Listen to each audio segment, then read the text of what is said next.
Okay, this will be a mashup of several short videos going over what I believe to be all of the most important tricks that you need to know in order to really get started with racing TPR. I may end up making multiple of these, but this one will hopefully capture the most important stuff. Okay, the first thing to mention is that the wolf form is actually very good. Wolf is definitely a friend. So I'm in Hyrule Field and I'm rolling over to this rock as human, which takes a certain amount of time.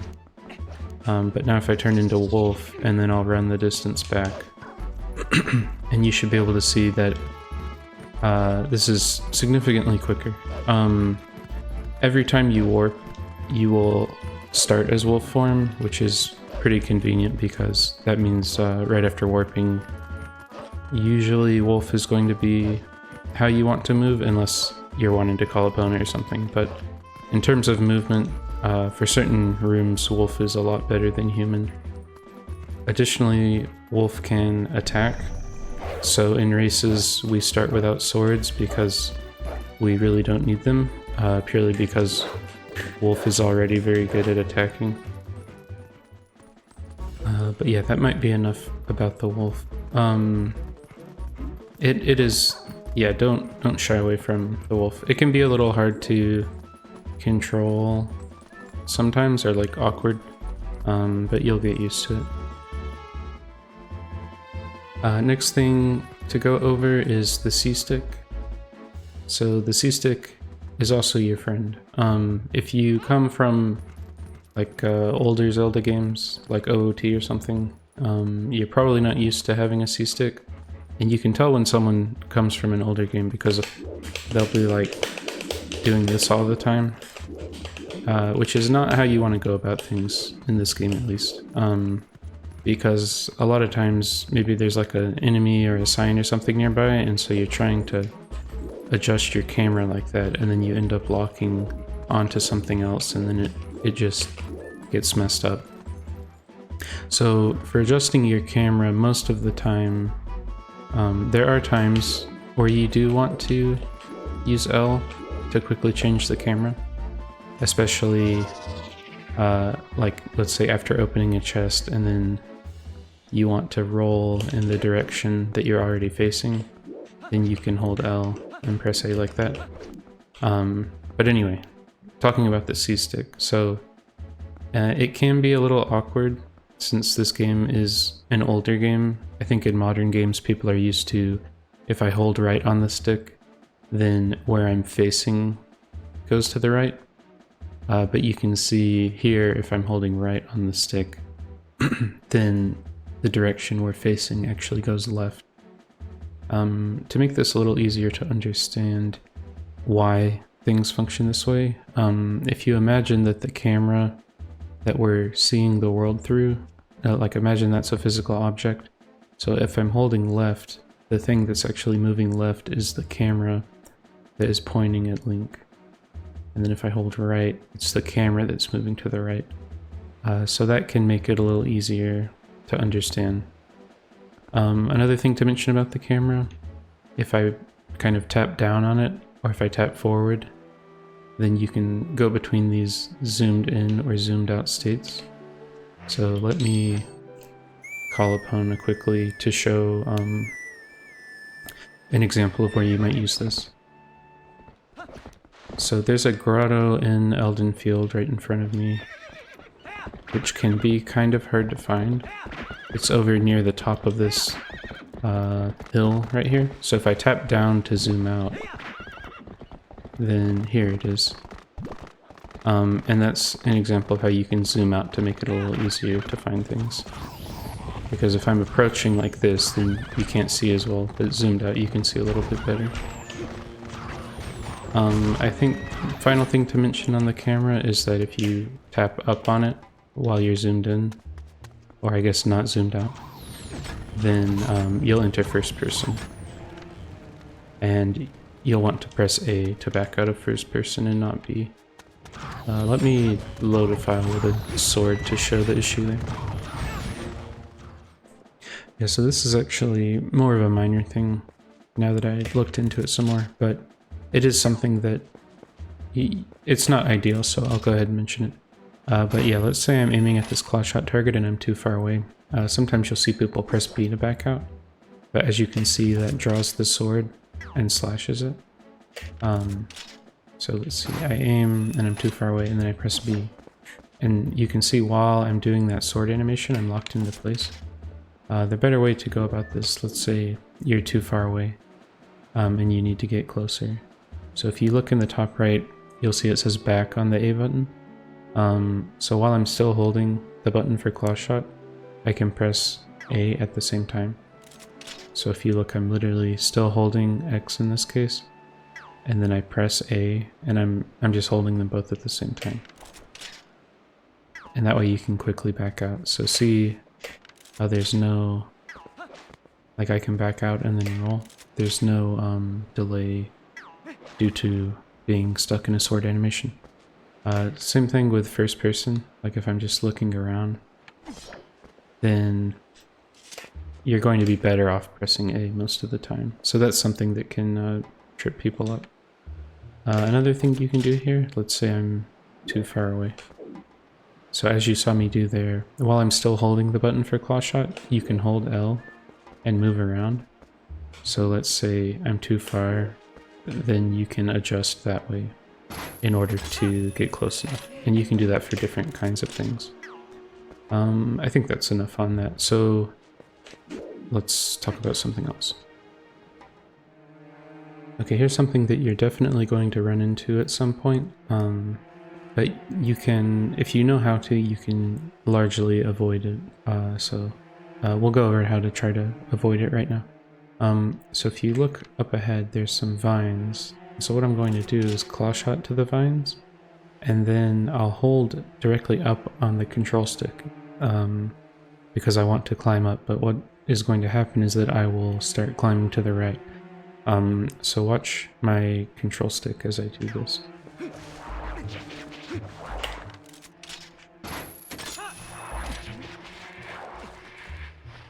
Okay, so you can see now that I'm holding up, I'm climbing up, but initially I was holding up and it was having me move to the right. So why is that the case? I believe this is what people call analog glitch. So if you look where the camera is right now, let's say I'm holding up on the stick. So compared to the vines, I am moving to the right. Right, see, I'm holding up, but I'm moving past the vines to the right. So my guess on how this works is that the camera essentially doesn't adjust, or your controls don't adjust for the new way things are supposed to work. So I'm holding up, but I'm actually going right. That may or may not be correct. That's not really the important part. The important part is that when you grab onto vines, you pretty much want to release your stick to neutral every time. That's how you can avoid this behavior. So if we look this time, I'll grab the vines, and then while I'm in that animation where I just grabbed onto the vines, I release the stick. So I don't have the stick down, and then I kind of wait for the camera to stop, or like to align itself. And then things work out better. I believe it's the same sort of issue if you're just climbing from the ground. So see how I was like holding up left, but then he was climbing to the right. Which is obviously like what's going on there. So yeah. You know, how does that make any sense? Well, it doesn't make sense, but it's just something you have to work around. So what I do here, you grab the vines, and then you release the stick back to neutral. Well, he hit me there. Oh, well, I actually messed it up there. We'll try it again. But yeah, you kind of release the stick to neutral, and then I can even fix my camera with the C-stick to make it a little easier. Because basically you want to get the camera aligned correctly, and you want to not be holding the stick, so that when you do hold the stick again, your controls and the camera are lined up how you would expect. So yeah, the better way to go about this is to not just wait, but also use the C-stick to get things lined up. And that way, I'll just do it one more time here. That's how you can avoid this kind of thing. Okay, I think that's enough on that one. Just know if you do run into that, you're allowed to say it's BS, but know that there is a way to deal with it. Alright, moving on. Okay, this one should be fairly quick, but as you're aiming, let's say you have bombs on your arrows, you can press R if you notice at the bottom of the screen where it says R switch. You can do that to switch between shooting bombs on the arrows or not. So if you do have bomb arrows equipped and you don't want to have to like go in and do that and then go back and put the bombs on, because that's a lot of steps, you can just press R to quickly switch the bombs off. That's how you'll usually do it. I guess if you had like a precise shot, then you could also line up and then put the bomb back on, but that's, you're not really gonna ever need to do that.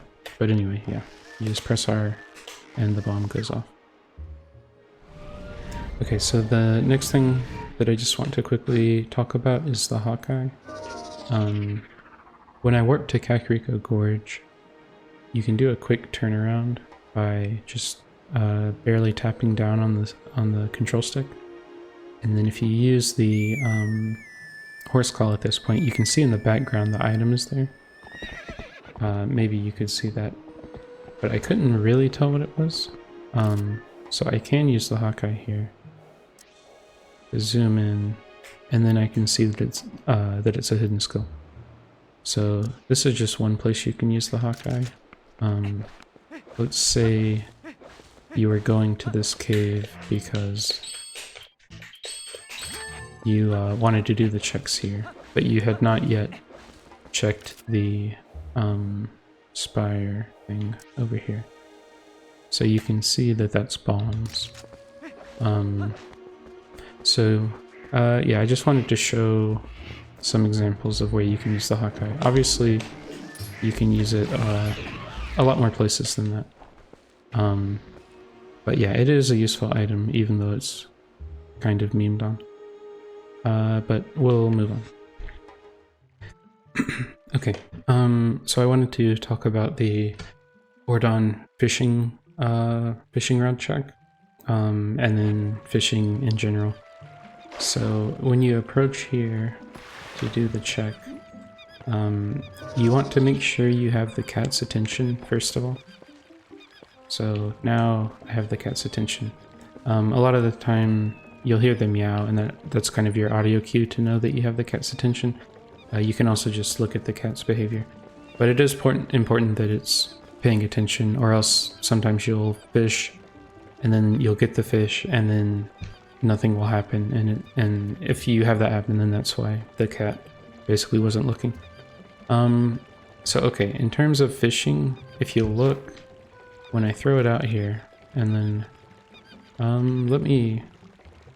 sorry, I'll just pause. I'm using the emulator so I can just pause here. You'll notice there is green, yellow, and red on the bobber, I guess.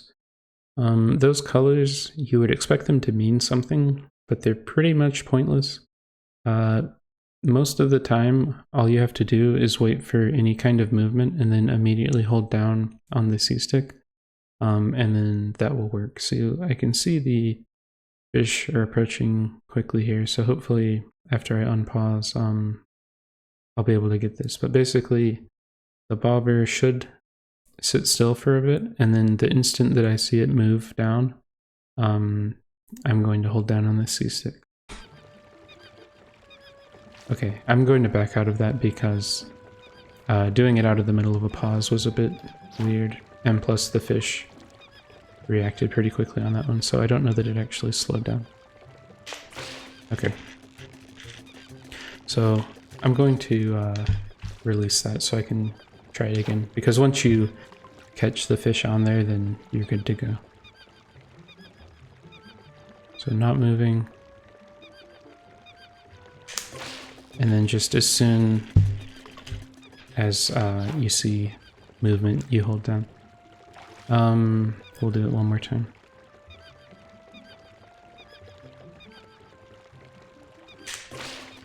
Okay. Yeah, so that last one was the most similar to what I normally see there. Where it's sitting still for a while and then it kind of barely moves. But in all cases, all I did was wait for there to be movement and then hold down. And like the vast majority of the time, that'll work. I believe if you're doing the reek fish, that one can be slightly more finicky. But for this one, it should work every time. Okay, so this next one is related to the new hint signs.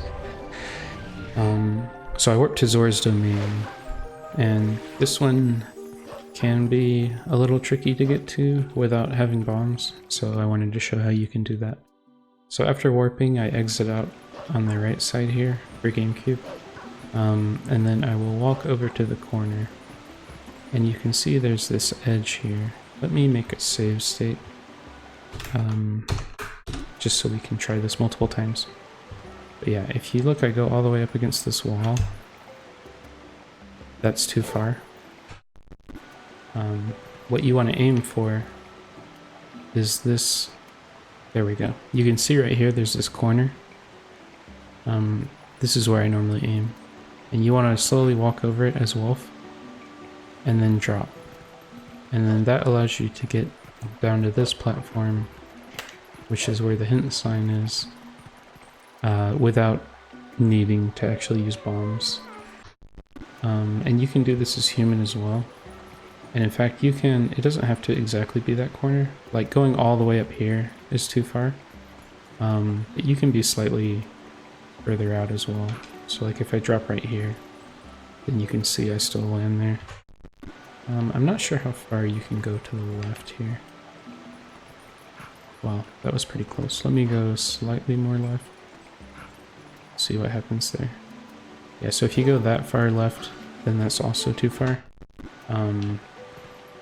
So yeah, right at this corner is kind of where you want to be aiming. You could go further left as well, and then land on that platform and jump down here. And in fact, that might be even easier. Let's see, where's that platform? Here? Yeah. So actually that's super easy. If you want to aim, I think just anywhere on this edge, you'll land on this platform. Oops. And then you actually get 10 rupees that way, which could be useful. But then you can just jump here. So anyway, those are just some ways that you can get to the Zora's Domain sign without actually needing to use bombs. Because if you come from Linear Field, or if you want to take this route here, then you'll need to have bombs. Okay, that's all for that one. Okay, next I wanted to talk about some wolf jumps. Had to make sure to eliminate all of the Goblin Riders here because things are extremely noisy and distracting when they're around. So I did leave this archer guy over here because he's actually relevant. He is an obstacle to this trick that you need to like, he'll be there normally, so anyway, that's why I left that one. But what we're trying to do here is not that. We're trying to, I think this should be safe. If you look over there, there's this ladder, and at the top of that there is a chest. And the way you're normally intended to get that in the vanilla game is you use the owl statue way over there, and then you walk it all the way back across to this side of the bridge, and then you drop it into this bowl here to make a platform, and then you jump from here onto the owl statue and across. However, that requires both Dominion rods, and it's also pretty slow. So what we want to do is just make the jump here as wolf. So if I try it as human, like we're nowhere close. However, the wolf can jump really far. In fact, probably it can jump further than the developers intended, because there are quite a few locations where you can make jumps you're probably not supposed to be able to. And given that we start with wolf, and the only thing, like the only item you need is shadow crystal, so you can turn into wolf to do all these wolf jumps. For races, the wolf jumps are extremely important, because it's the tool that you start with in every single seed every single time. So I'm going to go over all of the most important ones. I may leave some out just because they're not as important, but there are quite a few. So anyway, the first one is to get this check up here, and this skips double Dominion Rod. So every time you're routing through Eldin Field, you'll want to do this jump, just because you'll want to do this check. You can do it out of logic, but also doing it this way is just straight up way faster than the intended method anyway. Okay, but that's enough leading up to it. To show what actually happens here, I don't know what Minda wants to talk about. Interesting. I guess it's based on position somehow. But okay, so there are these two things you can climb on. The very top one is not the one we actually want to climb on. We want to climb on this second lower one.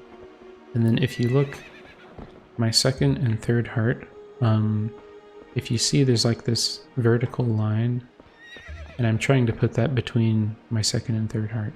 That's the visual cue I use for this. And it is not, it's not precise at all. Like, this probably still works. This probably still works. But I do aim it in between the second and third heart. And then you kind of hit up and A at the same time and hold up. And then you can make that jump. And then you just hug the wall here. And then once you're in, you're good. But to show that again. So we'll climb up. Try to get the line between the second and third like that. And then hug the wall there so you don't accidentally fall off. And you're good to go. It's quite easy. So now let's talk about getting over to that section, because you'll be approaching, most of the time you'll be approaching from like over here-ish as wolf. So if I'm just running, then that didn't go very well, right? Yeah, okay.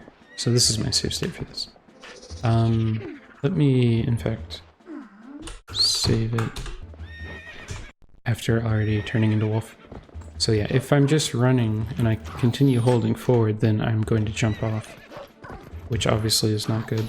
The way you can avoid jumping when you run over a ledge that you don't actually want to jump over is by releasing the stick and then letting the momentum that you already have kind of carry you over the ledge. So if I'm dashing, see how after I release the stick, I still continue to move forward some.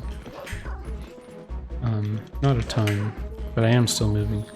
So you can use that leftover momentum you have in order to go over the edge without holding the stick, because holding the stick is the thing that makes you jump. So here, I basically release, I release everything essentially right before making it to the ledge. And then that way you'll just drop down. I'll do it one more time. And then I guess I'll do the jump as well. Oops, actually messed it up that time. So yeah, then you climb up on the lower one, aim between the second and third heart, forward and A, and then at this point you're good to go. And just to show what it looks like at the top up here, here's the chest that you're trying to get to. There are multiple ways to jump down from here. If you have no sword, you can jump here and then jump here, as opposed to having to fall down here and climb. And then you can also make that jump as wolf, or if you have sword. I guess I can go over this now just because it is something that is relevant. You can use sword to increase sort of your horizontal distance you can travel from, or using a jump as human. So I'll do another save state up here. Wasn't really planning on talking about this, but I think it makes sense. Okay, don't have to deal with it anymore. Let me make another save state. I don't think that guy can hit me up here. But yeah, if we just jump here, then see how you... wrong one. See how you don't make this jump. Or... I guess I got shot that time. But yeah, you don't make the jump, and so you have to climb. However, if you have the sword, you can give a slight boost to your jumps, because you move forward somewhere. So I can actually make the jump fairly easily that way. But yeah, if you don't have sword, then you can jump over here and then jump over here, and that should still be faster.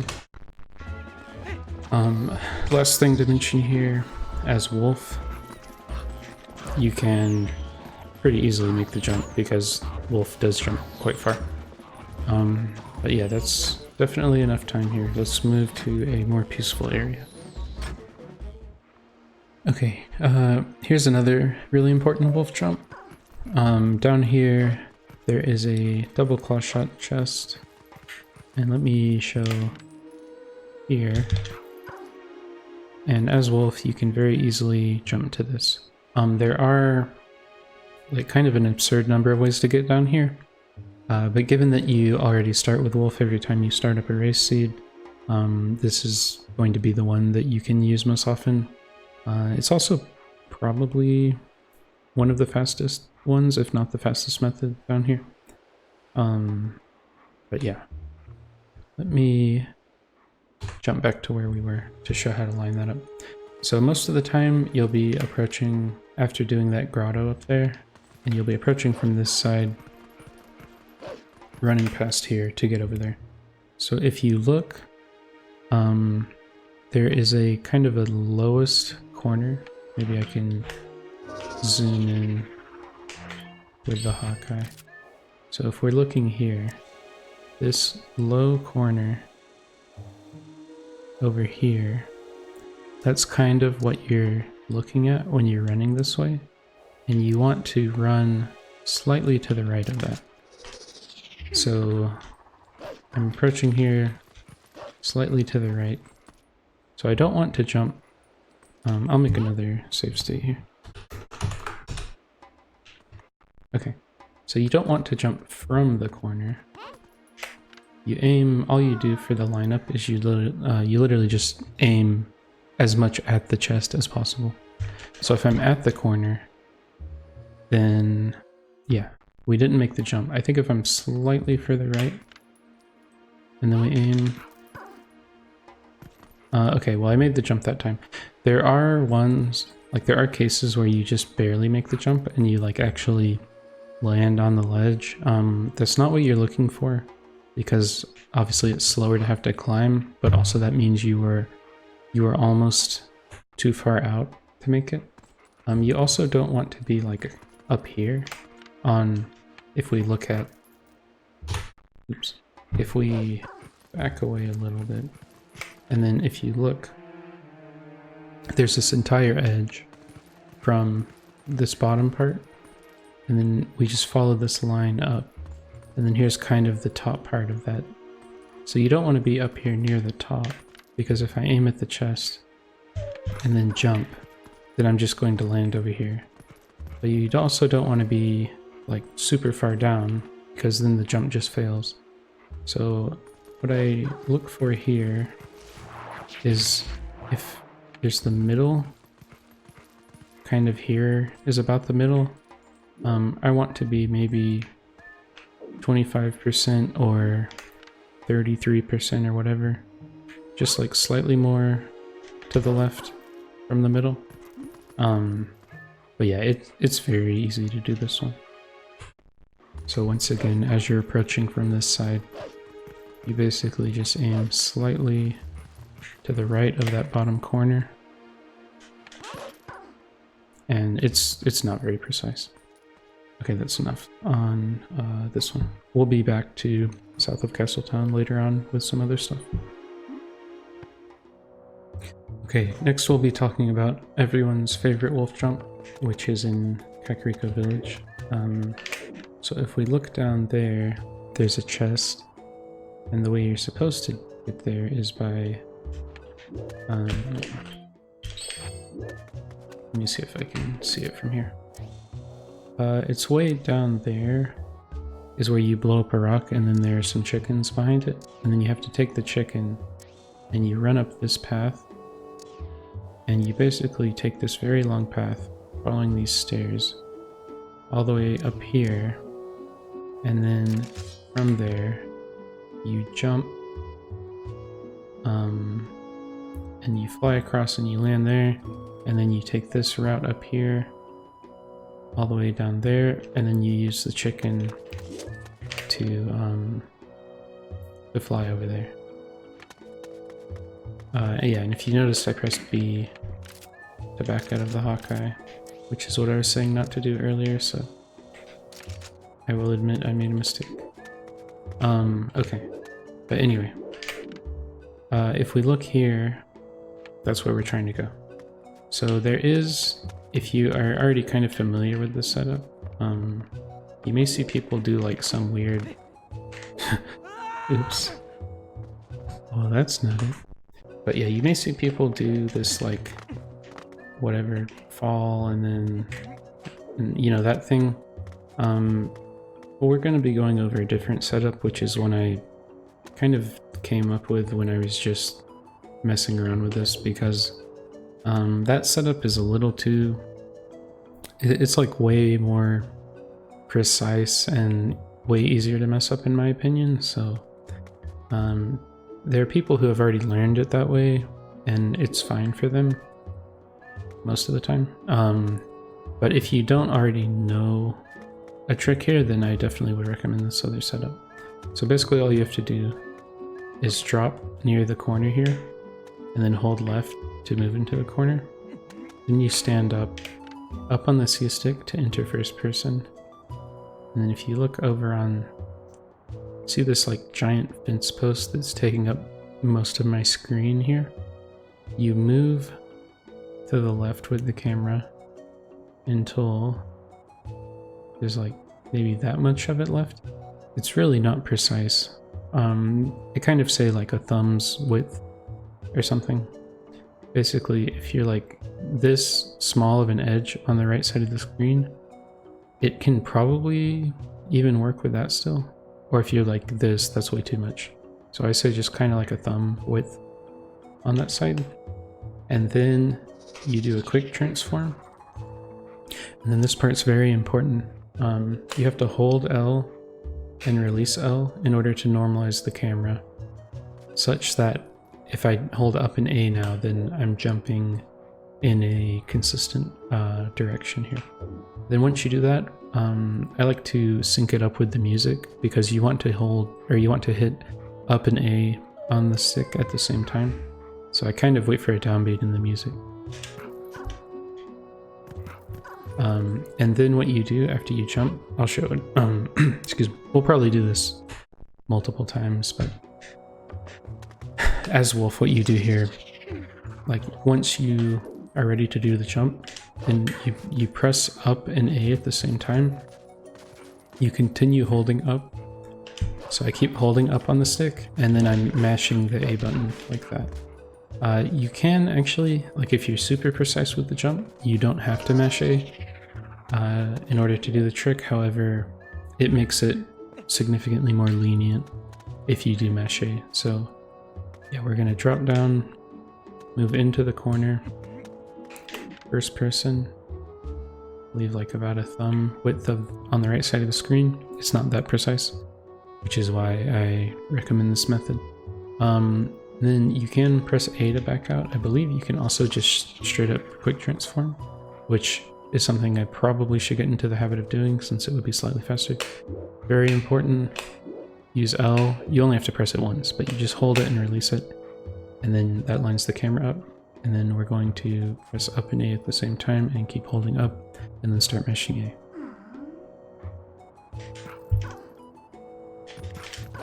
Okay. Once you make it here, Wolf can be, you know, a bit hard to control. So yeah, definitely make sure you line things up to where you have the open with the A button showing there, so that you don't accidentally like run off or fall off or whatever. Okay, so we'll do it one more time at least. Probably just one more time. So move into the corner and then leave about a thumb's width. That looks good. On that side of the screen, hold L and release L to line up. And then up and A at the same time. Continue holding up, and then you mesh the A button. Yeah, so this trick is one of the most important wolf jumps because, well, and you also want to be consistent at it, because there are people who aren't consistent at it, and then they haven't put in the time to get consistent at it, so you definitely can get potentially a free win this way. And it's not hard at all. I think the reason some people struggle is because they use the older side hop strategy, which I definitely do not recommend. But yeah, I think that's enough on this one. We'll move to something else.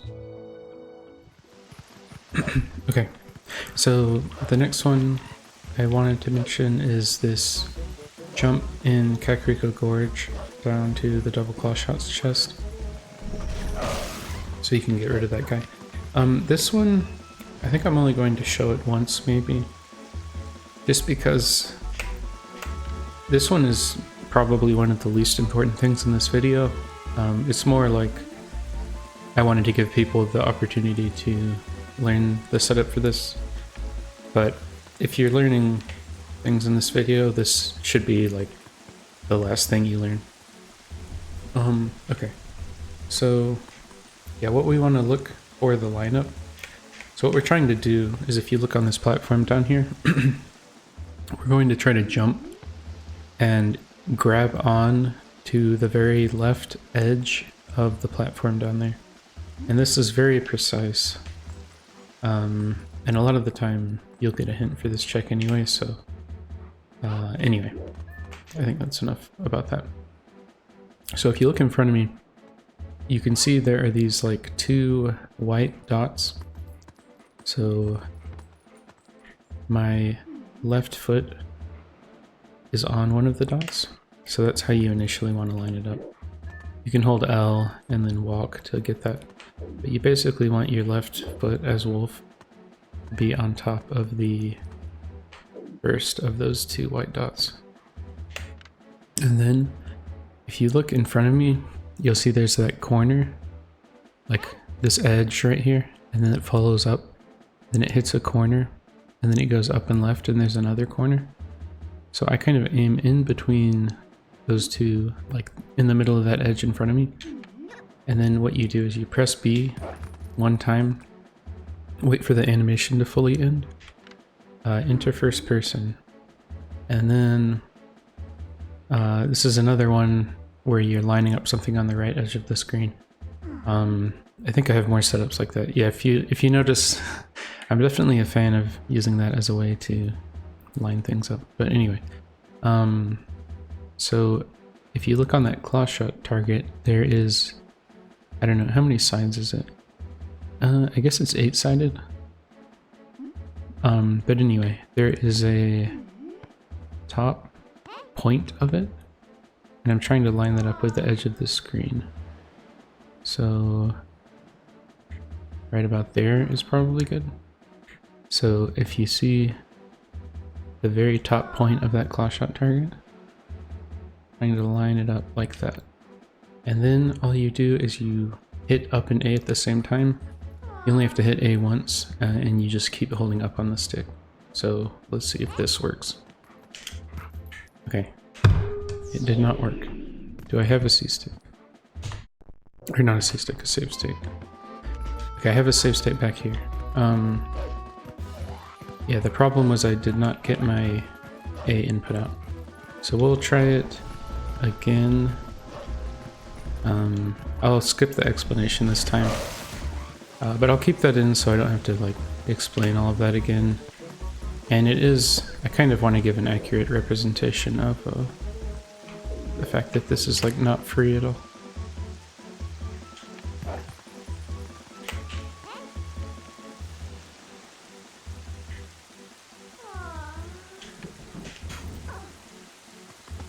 Okay, so that's what it's supposed to look like. And then from here, you can just climb up and climb over, and then you can get this one. I could show it some more, but honestly, I don't really want to give it too much time because, like I said, this is one of the least important things in this video, so we'll go ahead and move on to the next one. Okay, next I wanted to show a wolf jump you can do in Zora's domain. This one is kind of just like a convenient time saver. It's definitely not something you need to know, so I wouldn't call this one super high priority either. However, it is nice to know because you do end up using it almost every single time. But anyway, what we want to do here is exit on the left side. And once we exit out, I'll do 2 dashes as wolf. You only want to do 2 and not more. So there's 1, there's 2. Okay, so after you do 2, you want to stop pressing the A button because 3 is going to be too many. Excuse me. So what you'll do here is kind of hug this left wall as you're approaching, and then I'm looking at my front 2 feet, and I just want to inch up until you can see I'm a little off center here. I'm like really far forward in this example. You don't need to be that far forward. Let me show a more typical example. So I'm kind of inching forward until you can tell there's a gap between my foot and the well, his feet changed, but if we look here, see how there's a gap between my front foot and the platform? Like that. You can use that to tell that you're far enough forward. And then all you do is enter first person, and you see there's this like bright rock in front of me, which has a point over to the right. Like that rock. And then I'm aiming the screen kind of where it juts out into a point. So then all you do is aim at that, and then you hold forward and press A, and you can use that to make this jump over to this chest, and then you can walk over here, drop down, and there's this chest. If you turn at nighttime, there's also a Poe here, and then the final check is down there. I think I did not make a save state, so we'll work back up here, and then I can show that again. I think this time maybe I'll show it at a more normal rate, and then I'll show what you can do if you mess up the jump, which is the intended method. Okay, so 1 dash, 2nd dash, stop pressing the A button, get my, okay, yeah, that's definitely good. Yeah, so once you practice it, you should get to where you can do it fairly quickly, but it's better to, you know, spend an extra couple of seconds on a trick and get it than it is to fail it and then lose 30 seconds or something. I'm not sure how much time you would lose on this one. But if you do fail it, then you're going to fall into the water. And what you can do then is if you swim over here, you can use a mid jump. Should be careful on these ones to not bonk and then fall off. But one benefit of this route is that you can get this Poe here if you need Poes. But yeah, you just follow this up, and then right here is where you land when you do that trick. So yeah, that one's just, it's not incredibly important, but you will use it essentially every seed, so it is a good one to learn. Okay, next we're going to talk about the Flight by Fowl minigame. I'll talk about landing to get these 5 chests, and then also some stuff to get those 2 outside linear spring. So some stuff to mention here. I already paid him to fly down, but if you walk toward a chicken, they're going to get scared away, and you'll have a hard time picking them up if you're just running at them full speed. So what you can do is use L to walk over to them diagonally, and this does not scare them. See how I'm literally like shoving him around and he does not care. However, if you hold directly forward, like you hold L and you hold directly forward on the stick, then that will scare them away. Important thing to note here, so like, let me just double check that I have a save state here. So yeah, if you use L to like walk over to an edge, you might make this kind of hard. Basically, if I'm walking sideways, then I'll grab a ledge. Even if I'm like holding the stick all the way, I'll still grab the ledge. However, if you hold L and you hold directly forward, you'll jump off the ledge. So in the same way, when you're trying to grab one of these chickens, you don't want to hold L and directly forward, because that's the same as just running at them. You hold L and then you walk. Like if I'm trying to approach one directly in front of me, then I need to kind of zigzag over toward it. Or you can turn the camera more and then just walk sideways. Okay, but that's enough time on that. So let me grab the chicken, and then we'll make the save state after I already have the chicken. So I'll just go over how I do this. So regardless of which one I'm going to, I always aim for the blue rupee to start with, and you can zoom in or out with the C-stick. So I'll go for the main island first. So I just get that because the rupees are nice, but it also is how I line up. So let me pause it here. You can see I'm approaching kind of down here.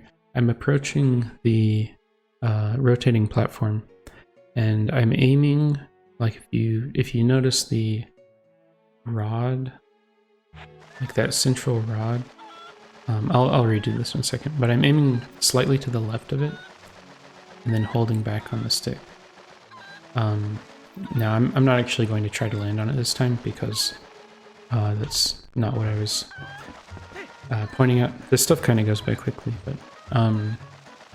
but anyway, that's where I'm aiming, slightly to the right of that sort of main stick there. And then in terms of when I start holding back on the stick in order to make the landing part easier, I basically hold forward, and then once the platform kind of goes off screen, like right there, then I start holding down on the stick. And this allows you to slow down and make it significantly easier. And then you just press A to drop the chicken and land here. Let me do that one more time. These don't honestly take super long to do, but anyway. Approach the blue rupee, and then we turn when we get the blue rupee, aim slightly to the left of the stick here, like the central pillar thing. And then start holding down once it goes off screen. And then you land here. So we'll actually open this. And then I can talk about this part. So let me make another save state. Okay, so we're rotating here and we want to drop to the platform directly underneath. So this is something where if you're not already practiced at this, I guess, I would definitely recommend doing a consistent setup and potentially risk having to wait on one more rotation of the platform, because it's more important to get this consistently than it is to, you know, try to save 2 seconds and then you end up losing like a minute and a half. It's just not worth it. But anyway, so here's something you can do consistently. So after you open the chest, if you drop over on the right side, then move all the way to this right corner. And then if you look at the open chest in front of me, you can see how the top half of the chest, there is a sort of vertical line angled slightly to the right. But that's what we'll use. And then, yeah, I can pause this way. So it's going to approach the linear spring in the background. So kind of where this horse call is, there is a, the two like snakehead parts. But basically I'm waiting for the left edge of the top half of the chest to line up with sort of the stony part of the outside linear spring stuff. And then once that lines up, you can press A to drop. So we'll show that again here. So move all the way to the right, and then wait for the top of the chest to start hitting some of that stony stuff outside of linear spring. And then you can drop once those things line up. And then from here, just be careful to not fall off. And then all you do from this point is walk over to the edge of each one, and then once you fall off and are hanging on, then you press A to drop. And you can do that for all of them. These lower ones you can just straight up jump, but yeah, you can also you can do that on all of them. It's not a problem. Okay, so that is enough on this main island here. Next we'll talk about the two chests over there. So the good news about these ones is that it is significantly easier to land here. The only difficult part is re-grabbing the chicken. So I aim for the blue rupee because it's kind of like, why not? I don't think it slows us down anymore to get over here. So anyway, then I start holding back on the stick a little, and then I like to land right behind the claw shot target here. So let me make another save state because we'll be doing some stuff here. So let me, I'll first show what it's supposed to look like, and then I will talk about how to do it.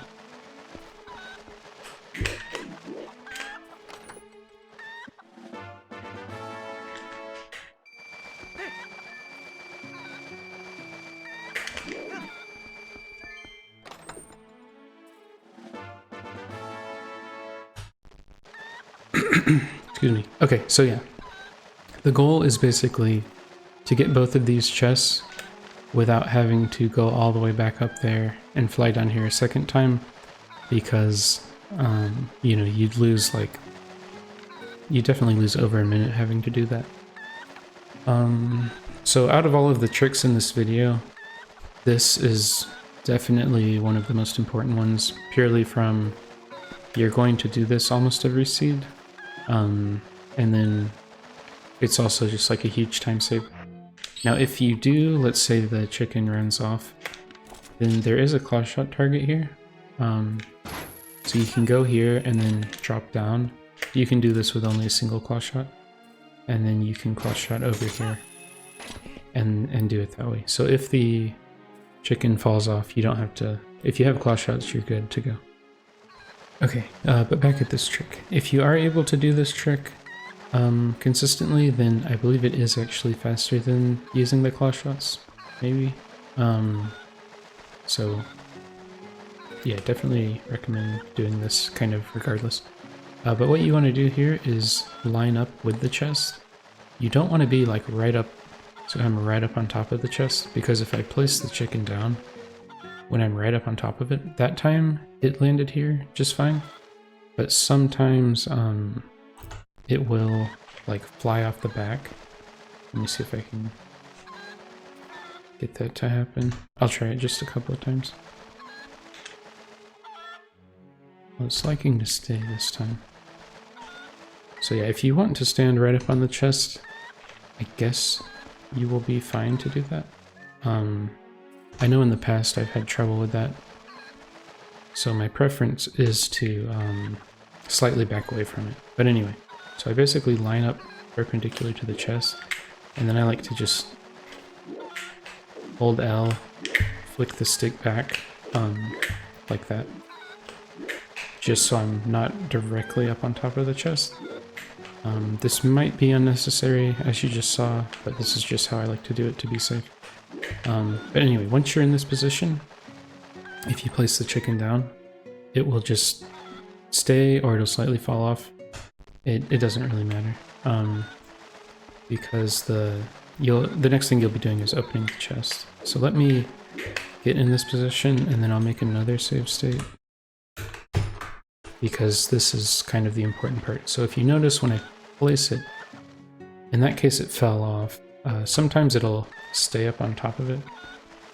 Let me see if I can get one where it stays on top of it. Yeah, so see how I pressed A there? And then I'm grabbing the chicken again. But I want to open the chest. And that time I happened to open the chest. But basically what we're trying to do here is make this like consistent, where you do the exact same thing every time and you get the exact same behavior every time. So what you'll want to do after you place the chicken is back up. If you notice, see how it says open now? If I'm next to the chicken, it says pick up. So as I'm back walking away, you'll notice, see how it's like open and then it changes to jump. You definitely don't want to jump, because then you'll do that. Though you can still not fall off if you do that. But basically what you want to do is back walk away from the chest. And as you are like slightly further away from the chest, it will change from pick up on the chicken to open. So after you place the chicken, you back walk and then like wait just a slight amount of time. And then you'll press A as you're back walking to open the chest. And that'll happen before it changes to jump. So that time I pressed A too soon, which is why I grabbed the chicken. But yeah, you'll see there, I got it to open the chest. So as I'm doing this, you can watch the A button at the bottom and see how it changes.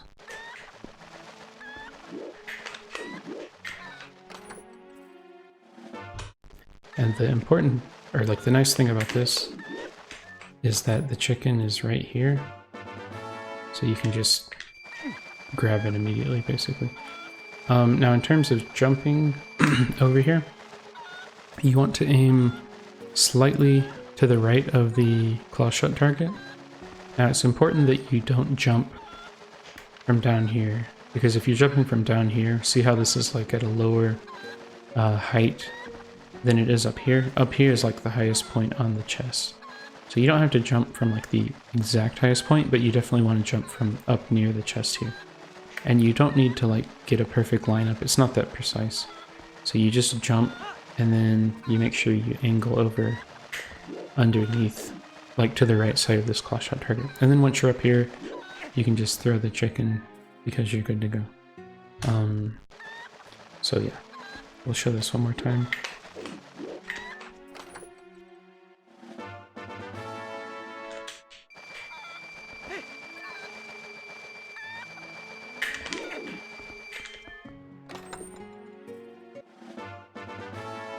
Okay, hopefully that explanation went okay. If you have other ways like there are other ways you can do this as well. This is just my preferred method because it is very consistent. But yeah, you definitely, if something else works better for you, then feel free to use that method.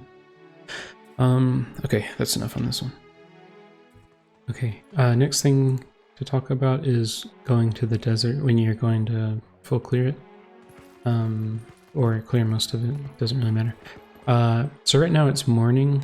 I want to change it to night right before entering. Or you can do it immediately after entering if you don't remember to do it before.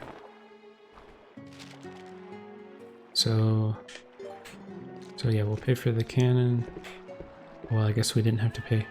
But anyway, we have now made it to the desert at the start of night. And the reason you want to do this is you're going to, like as you're clearing out the desert, the night will progress.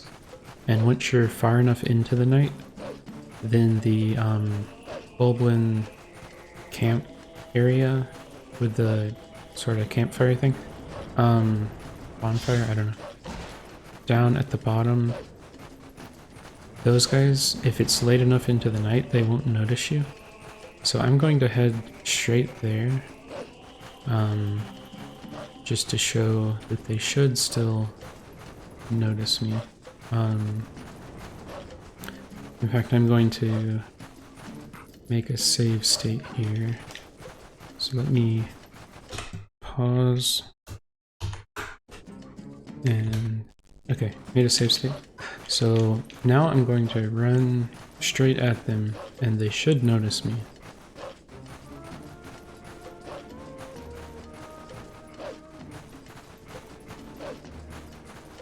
Okay, interesting. They didn't notice me. So maybe they only notice you if you are super fast about getting here. But yeah, there are cases where you can get here too quickly. So for example, like if you went to the portal and changed it to nighttime and then immediately ran here, they would definitely notice you. But yeah, just something to keep in mind there, that it is possible to get here too early into the night. Okay, let me make another save state here, just because I want to show how you're supposed to handle this. So you want to get on a boar, right? And the question is, what's stopping me from getting on the boar? And the answer is nothing. So you walk up and you get on the boar. And then you start clearing out the area. So something you'll see a lot of people do, which is kind of, I don't know if pet peeve's the right word, but they'll come up here and they'll do this, right? So now we're having to sit through this cutscene. The enemies are gone. Okay, I'm still sitting in the cutscene. So this time, one of the boars happened to stay there. A lot of the time, they'll both run off. Okay, so this one's way over here. We'll try it again and see what happens.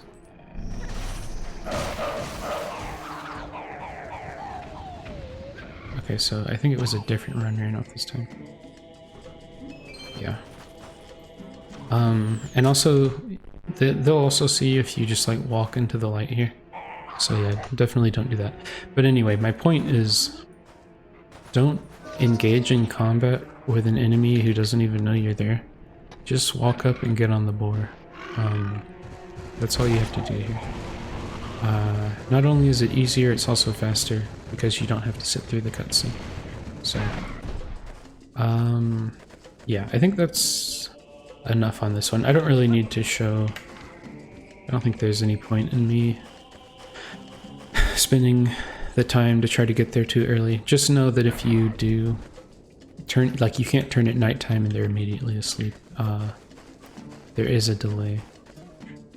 And I wonder if that has to do with turning at nighttime at Lake Hylia versus in the desert, but you'd have to look into it more.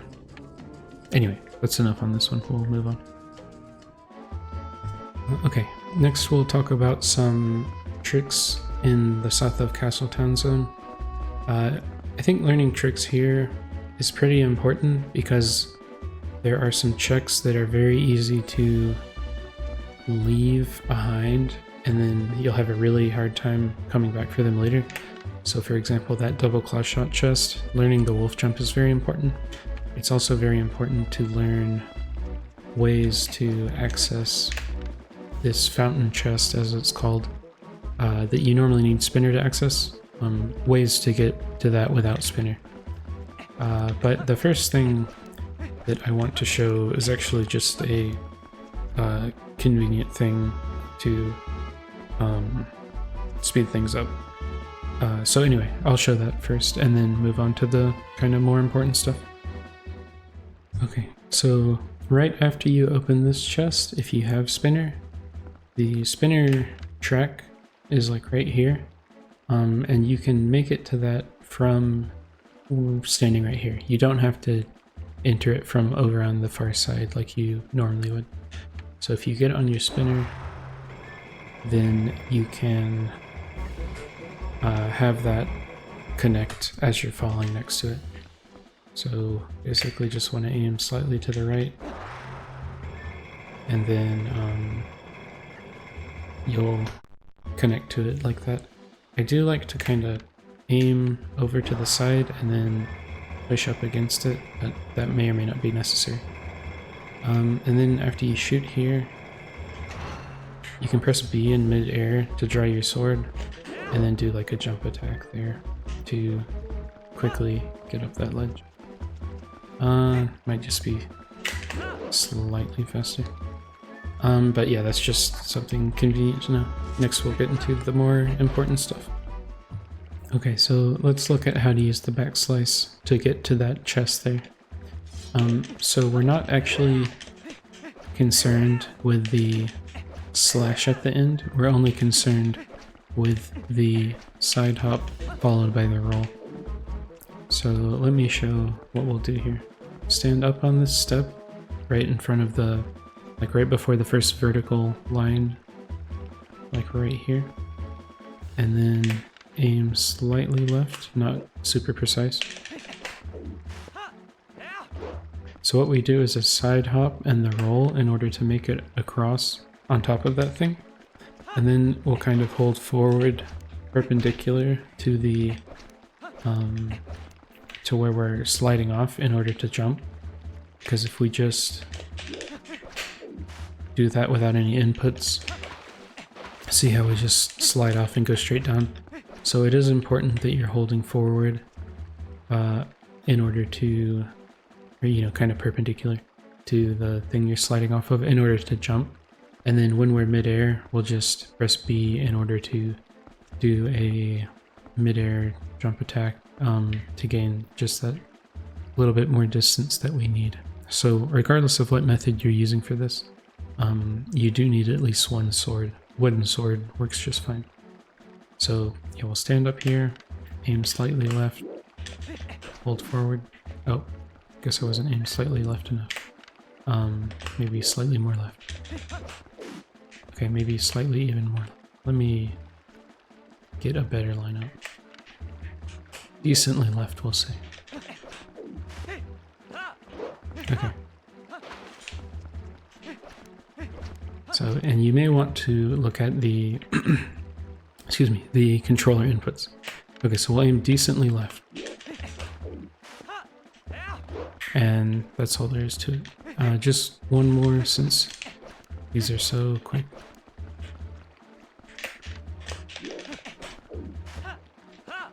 Okay, there you go. Now the other methods are the same sort of slide off and jump, and then use B in midair to land there. However, the difference is how we get up to that section that we're going to slide off of, because if you don't have backslice, then you need to use other methods. So if you don't have backslice, another thing you can do here is use knockback from getting hit by the Poe in order to land where you need to, and then get the slide off and jump. So we'll attempt this one. It's definitely more difficult, and if you have a shield, then that can kind of get in the way as well, but we'll see how it goes. So for this one, I like to aim at like a 45 degree angle about, and then stand up on this step and wait for the sound of the bow. So that one is fairly difficult. Every time I get it, I'm kind of just feel like I got lucky, but we'll try it again. So at about a 45, and then waiting. Okay, so that time I got not too far.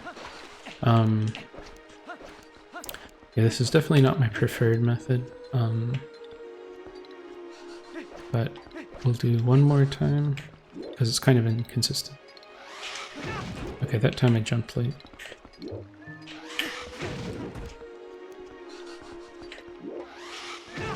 Let me back away to reset. I think I'll just give it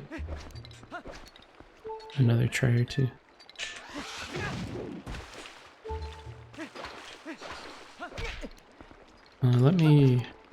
I'll go from here and wait for the Poe to reset its position. And then we'll see about this.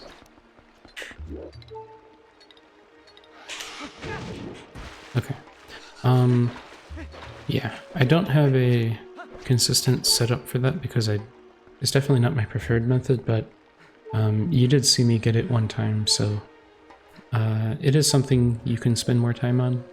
And I probably should also spend more time on it just because this one does only require sword and it doesn't require any other items, so yeah, I think ideally I would probably know it better. But we'll move on to the next method. Okay, the final one I'm going to show here uses the knockback from a bomb in order to land on the slope and slide off. So this one, I did make a setup for it because it is fairly precise. But what you want to do to normalize your position is standing up on this step, jump attack into the corner here, and then if you keep pressing B, you'll basically get into the same position every time that way. So what we'll do, you only have to do 3. If you do 3, then like that should be enough. 1, 2, 3. That should be enough. If you do 4 or more, I mean, you can do as many as you want.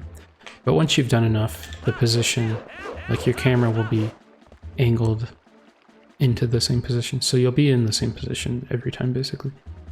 And then you hold forward just a little to get right up on top of the wall.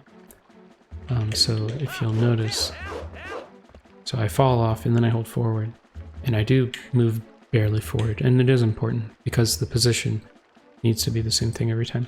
So now I'm going to just barely hold left on the stick. So see if I barely hold left, it says A to jump, even though I haven't moved at all. So you can do that in order to always get the exact same side hop. So I'm going to hold barely left and jump one time. And so that way I'm in a very consistent position here. So the next thing that I'll do is hit B once to back away, then do a quick turn. And the way you do a quick turn is by just barely tapping down on the stick, or you can tap barely forward to quick turn that way. However, quick turning multiple times like this does normalize the camera some. I think in this case, since I'm already at an angle I want to be, then it's probably fine. But if you'll notice as I'm doing this, the camera does change some. So anyway, all that to say, I want to do the setup exactly how it's supposed to be. So if you mess up the jump, like the side hop like I did there, it's not a big deal. All you have to do is walk back into the wall. But anyway, so hit this, quick turnaround, and then what we're going to do is draw, like pull out a bomb, press A to place it, press B to pull the sword, do another quick turnaround to face the opposite direction, then we're going to L walk to the right, and then L walk forward in order to get into this nook thing here. And then what we'll be doing is holding L and watching the bomb, and then after we see the third of the quick flashes, then we'll press A and the bomb will hit us, and we'll land on that side and be able to get the slide off. Well, we should first, I guess, talk about the pattern of a bomb. So see how it's blinking red? So the pattern here is 1, 2, 1, 2, 1. Oh wait, sorry, I was off. But it's one. It's like 1, 2 slow, then 1, 2 slightly quicker, and then 4 very quick ones before it blows up.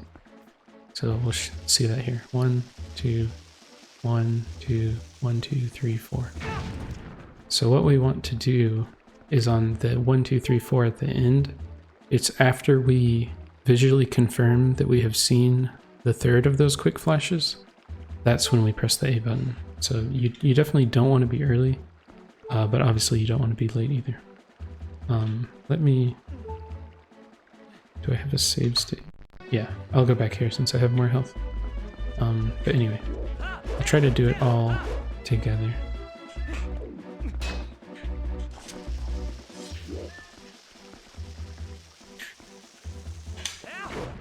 Okay, so my position was slightly off.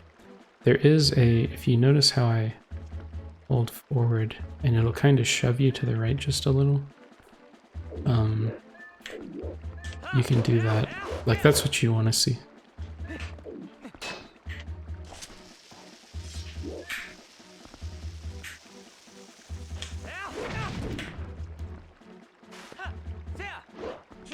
Okay, we'll try it one more time. This is something that you have to practice, but it's not actually that hard. Like if I wasn't talking about it while doing it, then it would probably be a little easy.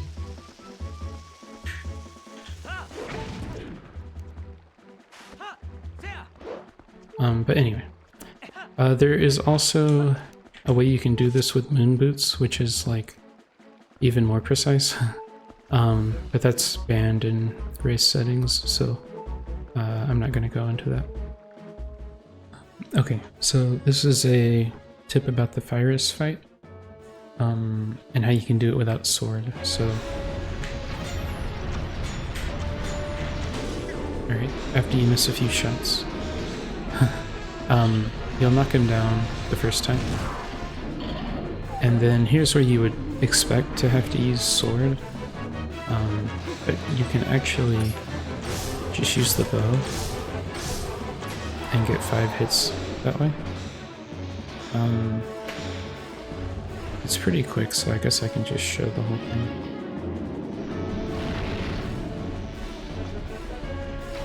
Oops. Well, it's supposed to be quick.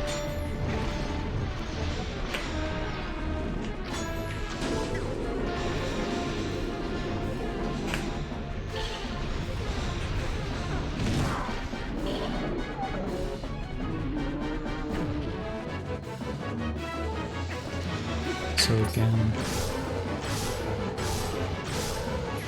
so I do have exactly enough shots left, because I only need 6 more. However, I believe some of these around the edge of the room.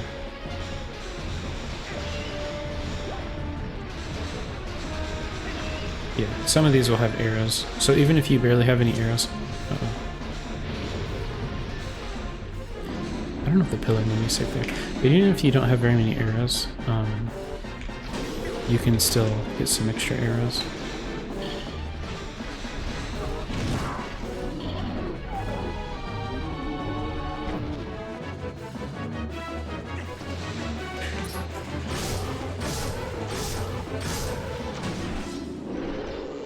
Okay, yeah, so that's how you can do the entire fight without needing a sword. And that's pretty important to know because you normally can get Goron Mines access very early on, because basically all you need is you need iron boots and bow. Ideally you would have claw shot, but sometimes some people wait until they have sword, but you don't technically need to do that because any like breakable walls within the dungeon you can do as Wolf. I'm not sure if there's a way to do the mini boss with only the bow. I think you can, I mean, you can do some weird wolf stuff, and you can also do some more normal wolf stuff, so but I'd have to look into that more. I'll probably have like dedicated dungeon videos in the future at some point, but this video is supposed to be the most important stuff, so yeah, knowing that you can defeat this boss with only bow is very important, so that was the main point here. But yeah. Okay, so now in Lakebed, here are some very, like, this is actually super important. Very simple, but very important. So you can claw shot up here and get this chest. And what you can do from here is, if you look here, the stairs are here. So like if I were to walk off on this side and fall, then I'll land on the stairs. Don't roll on these stairs. However, if I drop over to a side that does not have the ladder on it, like this, then I can get to the boss room. And here's where you'd use the big key, but I have Keezy turned on in order to make demoing stuff easier. But anyway, you can get to the boss door like that without having to raise the water twice or something, because obviously that would take forever. Additionally, there's a chest one level down from this, so if we look, like here, I guess let me make a save state. Okay, so if I drop here, then I just drop. However, let's say I have the sword out, then I can press B after dropping, and remember you can get forward momentum that way. Wrong one. You can get forward momentum that way. So yeah, you just drop and press B, and then you can land down here in order to access this chest early, which can definitely be good if let's say you're only looking for the big key or something. This is my preferred way to route it as well, but you also, there are options to where you delay getting this chest until later. But yeah, those are both pretty important to know, especially accessing the boss room. Another thing for Lakebed Temple that I almost forgot, there is this check down here. Let me go ahead and just show what we're doing here. So we drop at this corner to land next to this pot. I'll destroy the pot. And then if you turn into Wolf and aim kind of right at, like right to the left of the corner there, then you can make this jump. And so with that, you're able to get this chest that normally you would have to backtrack for a ton. You're able to get this chest without having to do the backtracking, so it's definitely a very good one to know. Let me see where I have that. Yeah, so this is basically, you'd come in here after you started the water in the first tower, like in the east tower for GameCube, and then normally that's when you'd come in on this side. And yeah, once again, all you do is walk to this corner up against the wall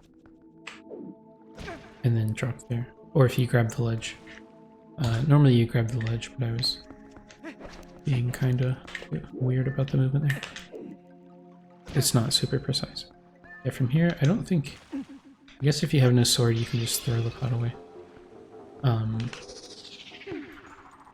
But yeah, then you just get up here and aim for that corner, and then you can make that jump. Okay, next we'll talk about Arbiter's grounds. So yeah, one of the main features of this dungeon is that there's a bunch of sand everywhere, and if you just stand in the sand for too long, then you'll drown in it.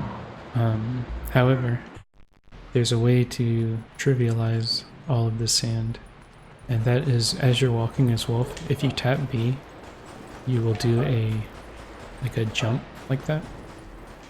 Like that. And by doing jumps like that, you can actually stay in the sand indefinitely. So like, well, okay, maybe not if you jump in a pit. But yeah, other than that, you, like if you're just standing on top of flat sand, any amount that you fall into the sand, you can immediately just counteract. Like even if you waited a minute to where you were like deep into the sand, you can still use those to get back up to the top of the sand. So yeah, you essentially can cross any amount of sand you want. So like over here, that one's a little more precise because you have to make it around this like sand hole thing. But yeah, you can jump over here from the start in order to get to this chain here. So yeah, definitely that's something to practice. It's not very hard once you get the hang of it. Yeah, we'll move on to the next thing. Okay. So the next thing we'll talk about is Poe 1 skip. A setup for that. So Poe 1 is this Poe here. You might think you need to defeat all 4 Poes to light all 4 of the torches here in order to proceed. However, you don't actually need to defeat the first one. So there are situations, especially if you're in go mode already and you're just looking for the big key. Let's say you go up here and read the sign and it says that the big key is in the second half, and so your goal is just to make it to the second half of the dungeon as quickly as possible. Then that's an example of when you might want to use Poe 1 skip. So I do have a setup for this that makes it a lot easier than what they do in the speedrun. And this is made possible, or this exact way of doing it is made possible by the fact that we have fast iron boots on, which affects how some other like heavy effect stuff works. So what you want to do is, as Wolf, kind of open the door from right about the middle of it. You know, as much to the middle as possible. And then once you enter this room, you don't move, you just enter first person. And then once again, if we look on the right edge of the screen, if you look at the chandelier, what I'm trying to do is basically get to that edge and just slightly past it. And then once you get that angle, you hold L. The hard part about Poe 1 skip is getting the angle. So this setup is based around getting the angle when there's no like time pressure at all. And then once you have the angle, the rest of it is pretty easy. So what we're going to do here is move over to the corner, and then we'll jump to the left kind of once with B as Wolf, and then that pillar in front of me and to the left that's sticking out of the sand will transform to human, and we'll clip up onto that, and then we'll be able to do like a sliding jump thing in order to jump forward and grab onto the platform up there, and then we'll make it up to the chest. So let's try to do all that. You may want to, after I do this, kind of go back and look at the inputs, but I'll probably do it at least 2, maybe 3 times. But okay, hopefully this goes okay.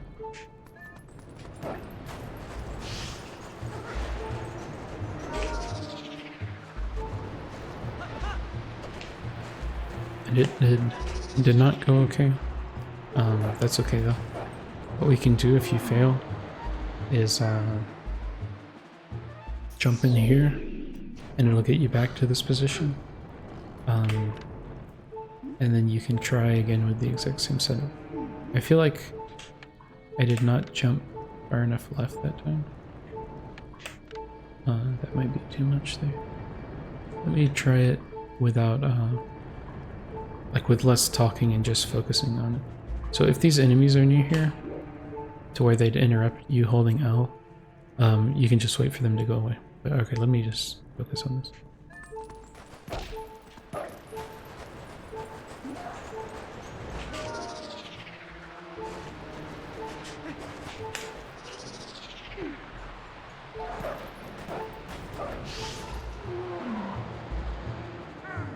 Might game over here pretty soon. Is that game over? Yeah.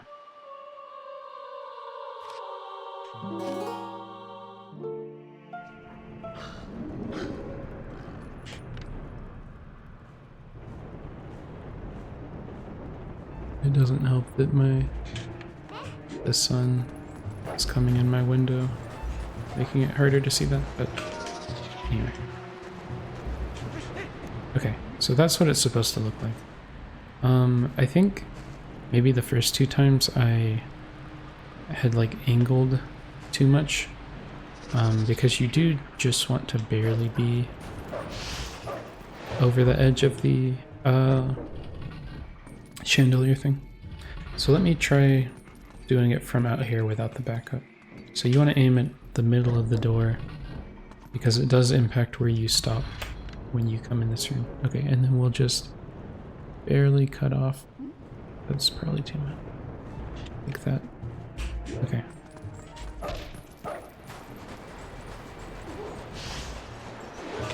I don't know about that. Yeah. This trick is precise. I normally get it basically every time, but I think the fact that my screen's harder to see right now and then I'm also talking is impacting it. But yeah, don't really want to give a false impression about it, so, or make editing harder, so we'll just stick with what we have.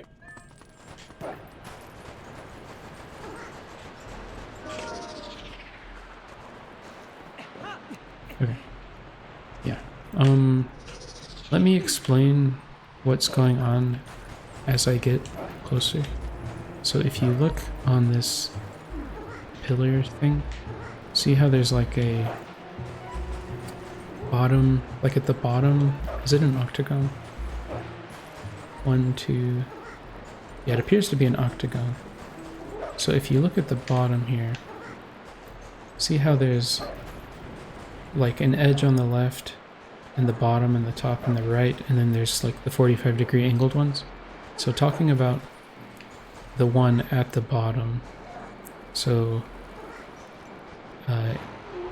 yeah, at the bottom where it's like angled slightly up to the left, that's the thing I'm aiming for.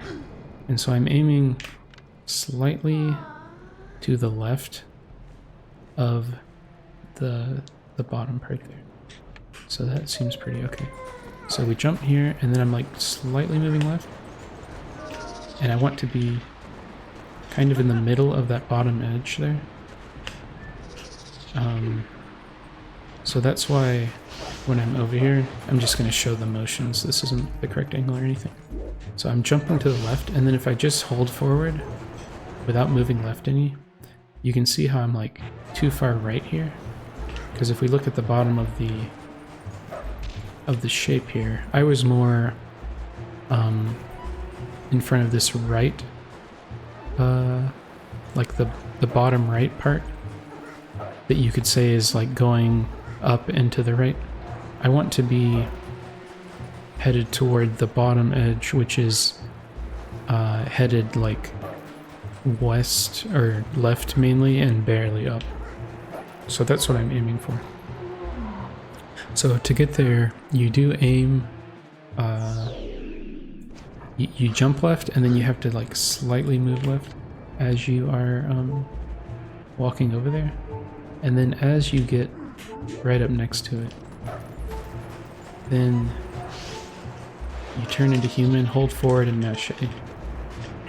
So I didn't get it that time. We're gonna game over again here. But that's okay.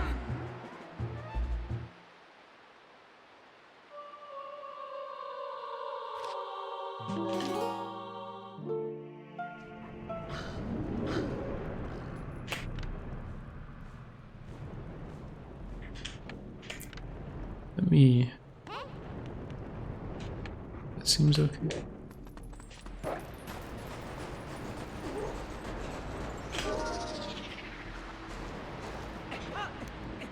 Okay, so hopefully that's enough examples of it. It is fairly difficult, but I do get it, like in actual runs, I get it pretty much every time. I think the sun coming in from my window, it's like making that part of my monitor where I'm lining it up a bit hard to see. And then also I feel like talking was impacting it, but that's okay. We can move on to the next part. So if you have Boomerang, you can LJA over to that side. Let me, I guess, well, yeah, I'll make a save state here just because I showed that first part enough, most likely. I don't know if you really want to see it again. So anyway, now that we're up here, what we can do if we don't have Boomerang is jump around this, that like sand pit thing. And then once you push this block at least 4 times, then you can make it back here. But you can push it 8 times if you want to get across. And as you're pulling this, if you pull it down near the bottom half here, see where my like my right leg as wolf is really low on the platform, then the enemies on the top half can't jump and hit you. So we'll say I already got that chest, or we'll say I'm go mode. When you are go mode, you pretty much are only looking for a single small key. But yeah. So what you can do from here is proceed through these rooms, and then when you get up to the 4th Poe fight, you can still get the scent from that Poe, which is needed to dig into some of the sand pits. So in that way, you're able to skip that stuff. Now if you have Boomerang, then yeah, that's all you have to do. I'll talk about LJAs some later. But yeah, what we're doing here, you want the Boomerang to be higher than your feet are. And so if we aim up here, that land, or like that part of the ground that's going to be above, is above our feet right now. And so that's why we get the long jump there. Let me think that's all to talk about for this right now. Okay, so I'll talk about the remaining part after you... I just got done defeating Poe 4 and I got the scent, and I have my 1 small key. So what you can do is jump across into the middle of this chandelier thing, and then walk over here, and then jump over, and then land on this part. And then from here, you enter the main room, and then we should have a cutscene, yeah, for the Poe 4 that I just defeated. And so we're basically going through this part backwards. And you do need 1 key for this. So, and that's because this door right here, as you heard, is a key door. We came in from the backside, but we do still need the key. And so then what we're able to do is enter this room, which has the Poe from the backside. Bomb arrows work okay for here, but ball and chain is the best option if you have it. Yeah, ideally you would use fewer throws to do this.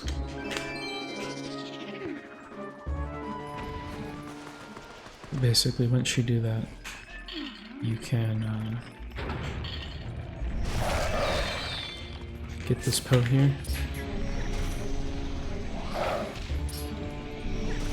So I am going to do this because I have something I want to show at the boss. So I'm gonna need to do this anyway, so I guess I'll just record this whole part, might as well. Feel free to sort of skip through it if you have already seen this or you know what's going on here.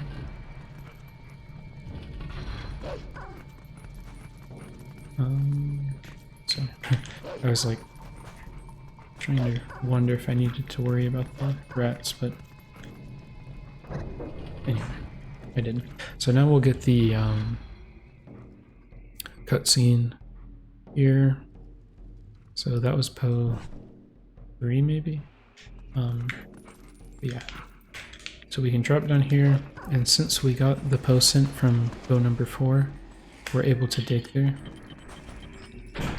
And then we just need to go down here and then defeat the last Po.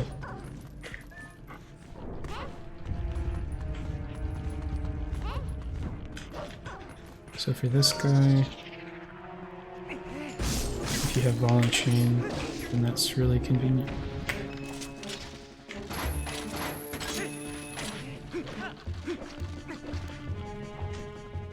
And then here, this room's the last Po we need.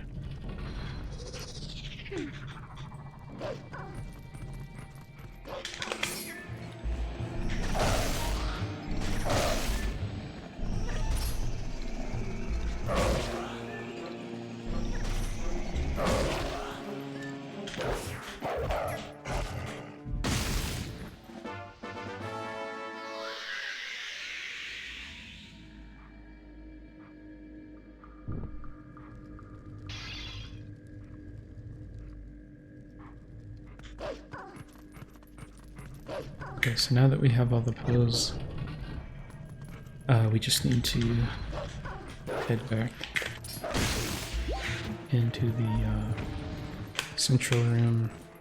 If I can push this, and then the door will open for the second half.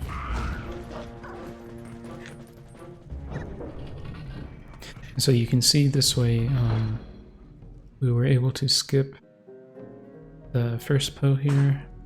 And then we were also able to skip quite a bit of the first half. And all it takes is the one small key in order to unlock that one door and make it back. Yeah, I'm not kidding about having a hard time seeing my screen because of the sun, so that's why some of the movement seems kind of weird. But okay. I guess I can show this part. I was like, isn't there supposed to be a second guy in here? So apparently I learned fairly recently, as you're meshing A for this, as soon as the rotating part, like as soon as there's a gap, then I believe you're allowed to get off the spinner at that point. So like right there. So it'll finish up regardless. Yeah, I guess at this point I might as well just like show the rest of the dungeon. I'll make a save state before phase 2 of Stallord, just because that's the setup I really am wanting to show. But we'll see how phase 1 goes. I don't know how well I'll be able to explain it like while I'm doing it, but we'll try it. So item, or like speeds in general, are kind of room dependent. So in this boss room, the spinner speed is like very fast. So I believe at the start here, this might be the fastest thing, but you basically use the spinner to get there.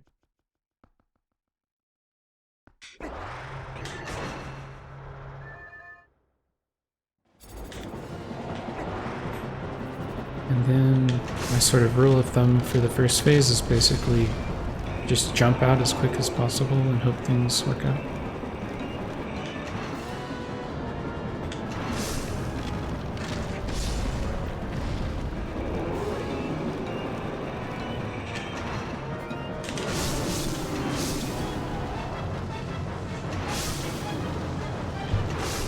So what you want to do for the third one there is kind of bait out the 5 guys that pop up in front of his spine to guard it, and then you go around to the backside and hopefully there's like a one-off guy, and then you press A to attack that guy, and then you'll bounce off back toward the spine. So that one actually went really well. It could have been worse, but yeah, got fairly lucky there. So then you need to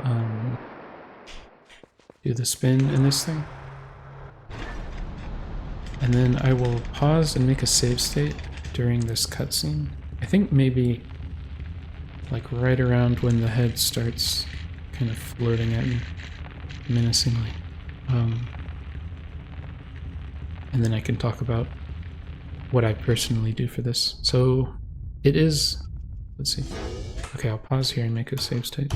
So this is very similar to an existing setup, but I just adjusted it to work for me. So let me try it first.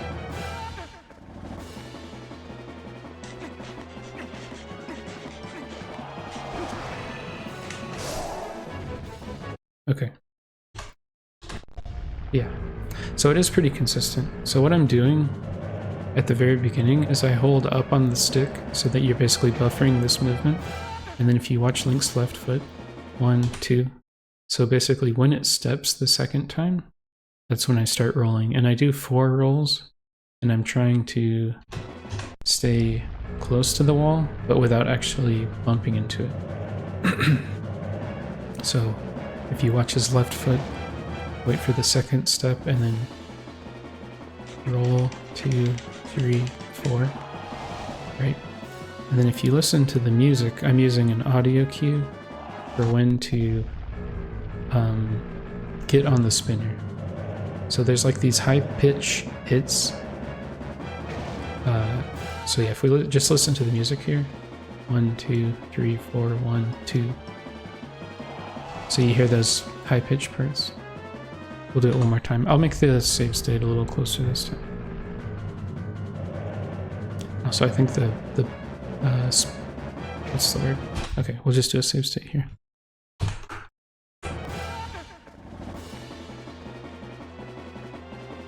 One, 2, 3, 4. So you hear those high pitched things.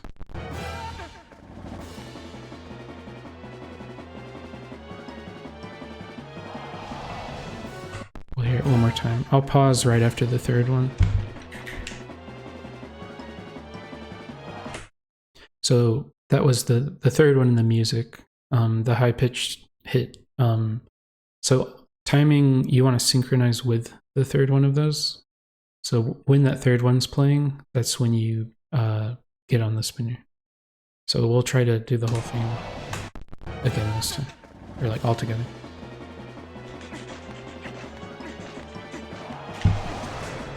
Oops. So I think the problem there is I was too close to the roll. Too close to the wall. So yeah, try it one more time.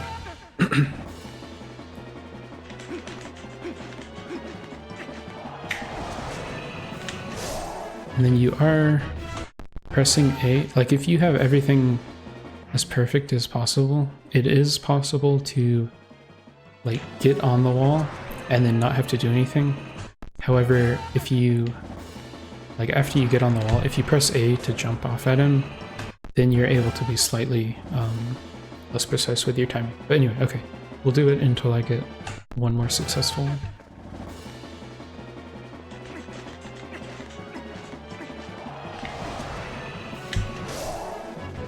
Yeah, so that one barely worked. And then you basically just keep rotating the left stick. Oh no. I messed it up.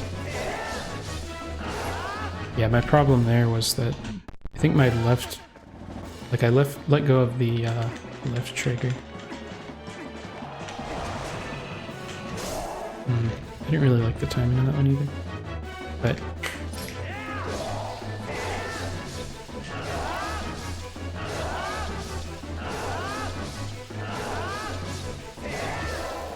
basically, you just want to calmly rotate the stick, and you need to make sure you're doing full rotations because TP is like, if you mess up a single input on your rolling, then it's like completely unforgiving, which I think is why it's so difficult to do quick spins, or, you know, spin attacks in general.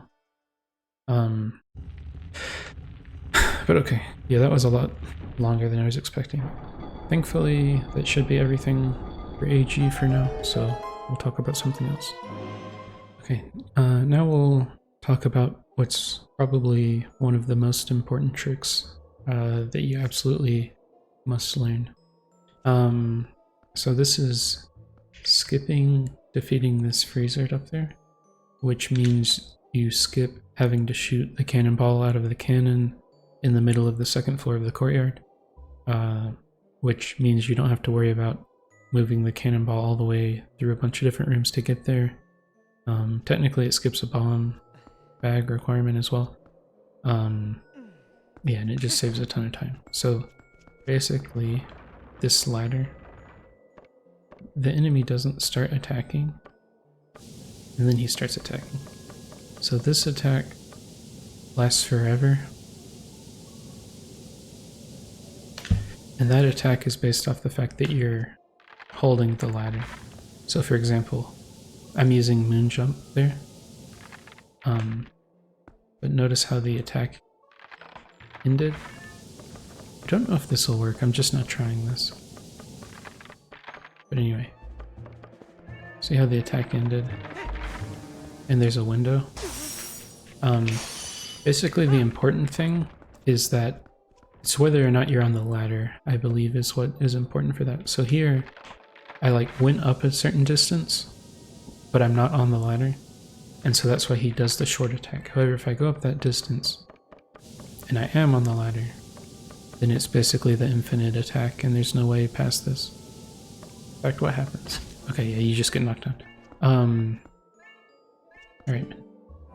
So, I didn't see what she said. What? Uh-oh. Okay, we're gonna have to use a save state, because definitely don't want all of that, beeping. Okay, so what you do here is you move up right here. So you get your right hand up, and then you're going to press up on that one, and then somewhere between this position and this position, there is a specific frame that you'll want to press A to release on. And I believe what happens there is essentially you're not holding on to the ladder when the enemy is starting his attack. So he ends up doing the attack that actually has an end as opposed to the infinite one. So what it boils down to is that there is a 1 frame window where you release the A button in order to get the short attack. So if you hear that attack, then you're too late. If you hear nothing, then you're too early. What you want to hear is like a crackling sound. So if I just do this, notice how there's a crackling sound at the start of the attack. So that is the audio cue that you're looking for when you do this. So most people do it like this, where they get in the position and then they move up and press A. Yeah, so that's what it looks like there. So you got the crackling sound, and then you're basically able to climb up here, skipping a big part of the dungeon. Now I don't actually do it that way. I prefer to do it as kind of one continuous motion, so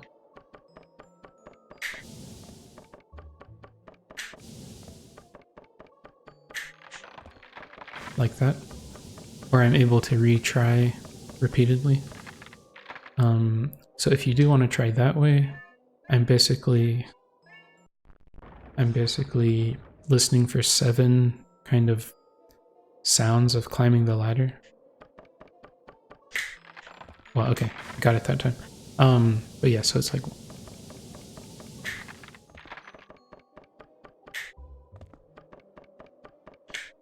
so it's like 7, and then you hit A not that long after the 7th one. like that. So yeah, after you practice it a little bit, it's not particularly hard, but yeah, this one is extremely important to learn. I would call it mandatory, probably. Like, if you want to try to start beating people, then it's 100% mandatory. You need to learn this. But yeah. Okay, we'll move on to something else. Okay, so I did briefly want to talk about LJAs. In my opinion, the best room to kind of learn how LJAs work is in Snowpeak, this first room on the left for GameCube. So there are several in here I'll try to show. So the first one, you throw the boomerang immediately, and then you press A right after it comes back. So that is number one. So that's like the fastest option. But I'm not actually going to use that one, at least immediately, to explain what's going on, because I think it's more important to understand conceptually what an LJA is, because it makes it easier to invent them on your own, as opposed to just trying to mimic everything. It's sort of like teaching someone how to fish versus just giving them fish, that sort of thing. So basically the way it works is that the boomerang needs to be, like, if you look at where the boomerang's position is and you draw a line straight down from that, at some point it's either going to connect with a surface or it will just go down infinitely because it's like a void.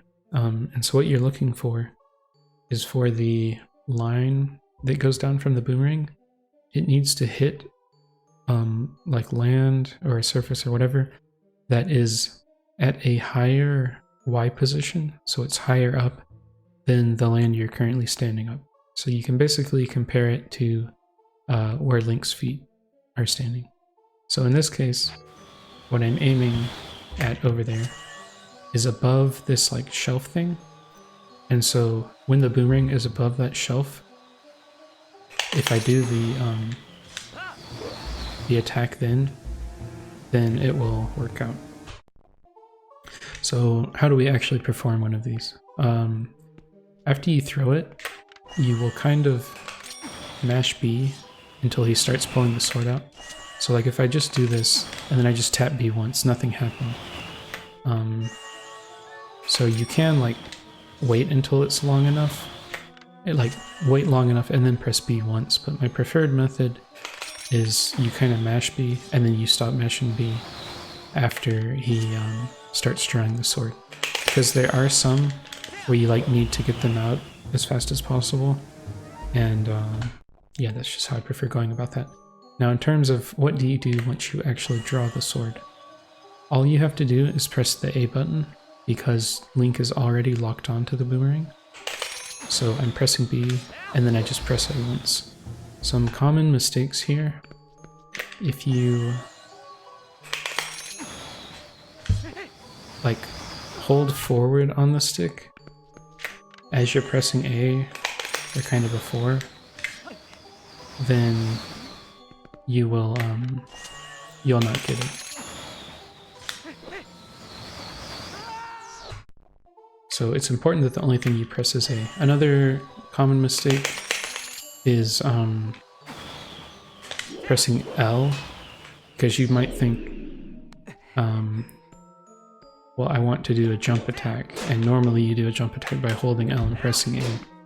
However, when you hold L, you lose your target on the boomerang, like that. And so all you're doing is just a normal jump attack, and it has nothing to do with the boomerang. So basically all you do, target where you want the boomerang, or sometimes you don't target at all. Press B some to pull the sword out, and then you press A once the boomerang is where it needs to be. So this is one example of how you can do an LJA in here, and that is where the boomerang's above something higher than you. You can also do LJAs in here by having the boomerang be above this void. So a common way of doing those is if I throw it here, then you see it hit that opposite wall, and then it comes back. In most cases, like even if it didn't hit a wall, yeah, the room's kind of short in here. Let me see if... Yeah, so if it doesn't hit a wall, then it follows this arc pattern. See how it goes out to the left and then comes back on the right side? But basically what you want to do is press A when it's coming back right before, or like right after it crosses over the line here, such that it's over the void. And that's a really common pattern you'll see in a bunch of locations, so we'll try that here. So that's another way to LJA. So you saw that time I didn't target above the wall at all there. There's another pattern. I'll try it in this room. If it doesn't work here, then I can try somewhere else in this dungeon, I believe. Okay. Yeah, so it did work conceptually. The execution didn't work, but basically the boomerang went out of bounds on the way back. And so while it's out of bounds in certain, like for certain rooms, if it's out of bounds, then the land underneath it doesn't exist. Therefore it's over a void. And so the LJA will work as well. So let's try that again. Okay, so that is another one you can do. So that's one thing I like about this room, is that you're able to showcase kind of the 3 most common ways of doing LJAs, all in one room. Another cool thing about this room is that if you LJA over here, you can still LJA back because it's like a 2-sided room. So yeah, that's why I feel like personally this is the best room in the game for practicing LJAs and learning how to do them. Okay, I think that's good enough for LJAs. They they're very good to integrate into your gameplay, but I believe it's more important to understand the concepts, and then as you're playing, you'll see things and then you'll say, you know what, I bet you could LJA here. And I think discovering them on your own some, like you can definitely learn existing ones that people do, and once you have enough knowledge of a bunch of examples, then eventually you'll probably get to the point where you'll just be standing somewhere and then you'll think, oh, you know, I bet an LJA works here. And then you can try to figure it out and see if you can find one. Okay. So recording this one much later because I realized that I didn't show how you can go directly to the boss when you're in go mode. Let's say you already have all the items you need, and then you destroy this armor and you find the bedroom key immediately. And so you just want to go directly to the boss as quickly as possible. So I'll show a route you can do for that. This is not necessarily, like I'm not going to be doing everything as frame perfectly as possible, but I do want to just show how you could do this even like as a fairly new player to racing. So if you come into this room here, and then I recommend the easiest way to get the LJA here is just target there. And then what you can do is stand kind of right up against the chest here and claw shot somewhere near this middle line. There we go. So you're looking for the yellow arrows to show up here, and then you can just go through the floor here. And then from here, what we want to do is jump. I'll get rid of that keys. So if you look down here, basically where that green rupee is, we want to jump here next to the freezer. And then right there is an ice wall. So I'll make a save state here. I'll show you what we want to do first. So you kind of hug the wall. Okay, well that wasn't quite what we wanted to do, but you hug against this wall, and then you release the stick, and then you kind of just slide down and fall directly down. It's like a common mistake to hold forward as you're sliding off, and then you get like a jump, which is usually like, yeah, usually that's not going to work out very well. So it's important that when you get to slide, you just release everything, and then you'll fall without jumping. But anyway, once you're on this side, or you could use ball and chain, but this will be quicker. But yeah, once you're on this side, then you just take the north door here, which is on the left side. And then all you have to do is push this block once. And then from here, you're able to access this ladder. And so once you have access to this ladder, then I'm just going to climb up here. But then, yeah, you basically can get up here where the freezer does and walk past him, and then just go directly up to the boss room. So you do need to know how to do that one LJA, but that's not hard. Like, you can definitely learn that LJA within, like, it should definitely not take 5 minutes. I mean, maybe it'll take 5 minutes, but I feel like if someone was like next to you telling you exactly what to do, they could definitely teach it to you within 5 minutes. So basically it's not difficult is what I'm getting at. But yeah, that route, sort of the go mode route from the very start of the dungeon, how you can get here without using any small keys or anything like that. Yeah, you definitely want to make sure you know how to do that. Just 4 seeds where you hit Snowpeak and you get a very early go mode. Okay, now that we're in City in the Sky, I think there's only one thing to go over here, and that is how to do the West Wing in reverse. So we'll get over here. Actually, I believe there's a jump you can do here. Let me see how easy it is. Okay, yeah, so you can do that as well. So yeah, what you do for this, there's a trigger. Let me make a save state. So there's a trigger right in front of the door. So if I just walk up to the door and go through, then you'll see this fan at the top is spinning. So what we want to do is avoid the trigger that turns that fan on.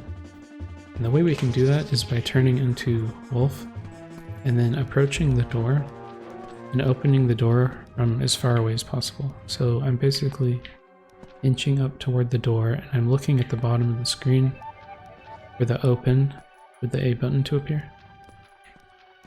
Okay, so that appeared, and I'm basically as far away as possible.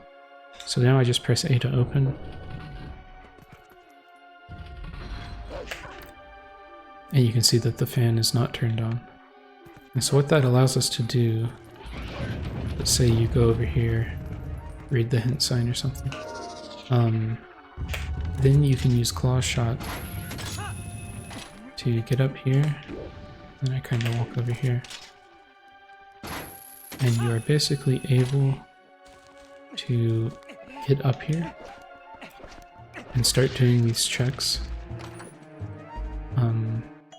Now I'll probably have a video on City in the Sky in the future, since it's like one of the most difficult dungeons, probably.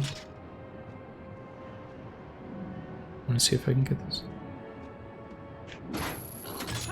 Okay, just in time. But yeah, you can keep going through these. I'll just show the rest of this room, I guess. Or these rooms.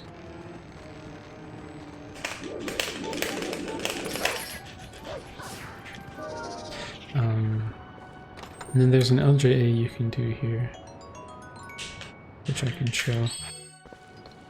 Try to get the bow to attack. Yeah, unfortunately, it's more difficult if you don't defeat the bow.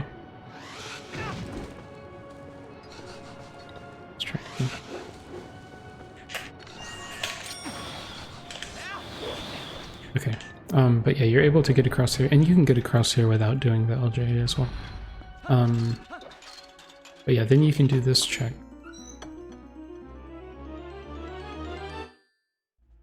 And then once you've done this one, you can go back out this door. And then this way.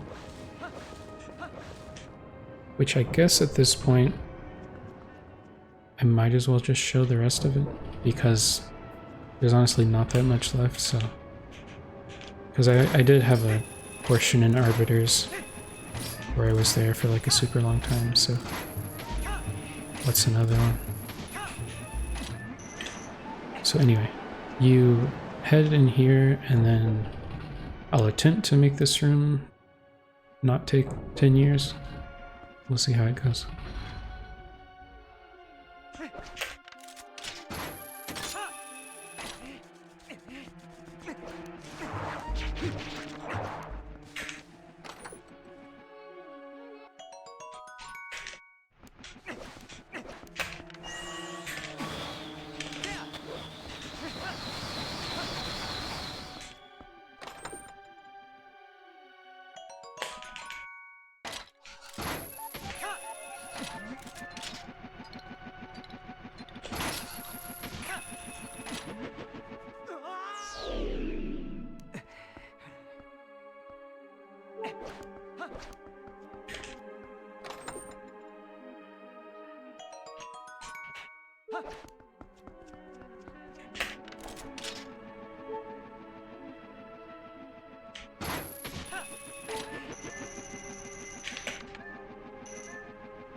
And I try to align the top of the ground up with the top of Link's boots. And then if you do that correctly, you shouldn't have to worry about anything.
There's probably an LJA here, but the only one I had practiced was too difficult to be worth routing in.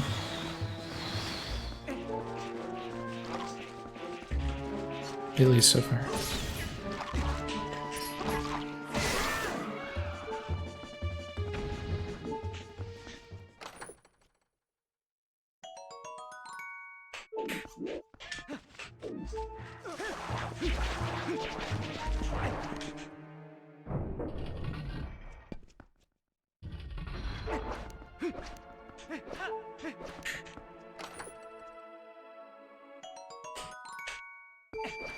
Oops.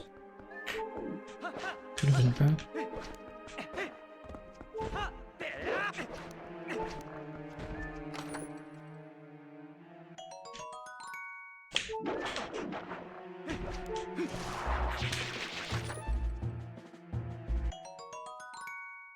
Okay, so from here you would save quit.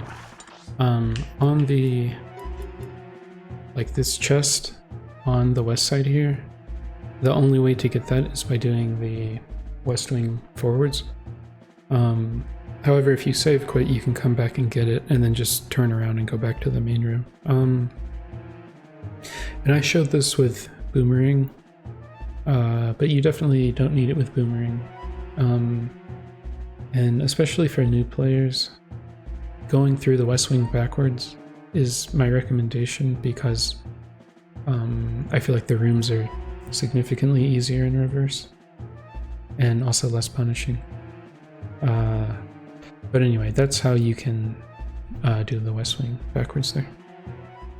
Okay, now I wanted to talk about some stuff in Hyrule Castle. So I believe I have a save state here. Yeah. So if you're just walking into this room normally, then there's this fight here, and then you have to defeat multiple waves of enemies in order for the barrier to go down. A very large number of the barrier fights in Hyrule Castle can actually be skipped, and this is one of them. A lot of the time you'll see people like use a sword. I haven't practiced this, so... Okay, so that worked. I don't really recommend this, at least for new players. Basically what you can do here is just walk around without entering the barrier, and then you know, just keep going up through the dungeon at this point. But yeah, what I recommend if you just want something very consistent, which is not that much slower, is you walk up to the wall here and then L target, and then you walk into this corner, and then all you do is side hop. And since the cutscene auto skips, you don't have to worry about that at all. So yeah, it's really easy. And this is actually what I do in races, at least right now, is because, and I do that because I value consistency a lot, and like I don't want to potentially lose a minute in order to gain, you know, like how much faster is it to do the sword attack. Like you see, that one is still extremely fast, and it's also much harder to mess up. Whereas like the sword one...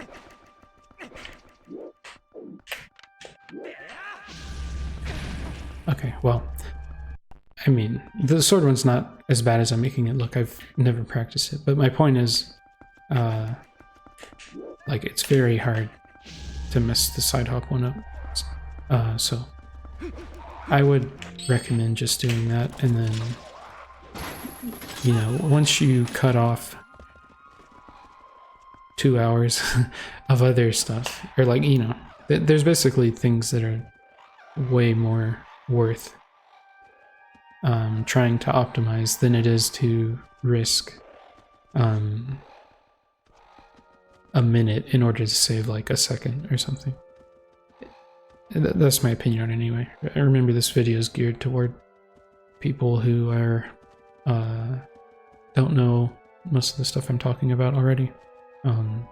So yeah, if you're doing the sword jump attack there and you get it 100% of the time, then yeah, obviously keep doing that. But okay, that's enough about this one.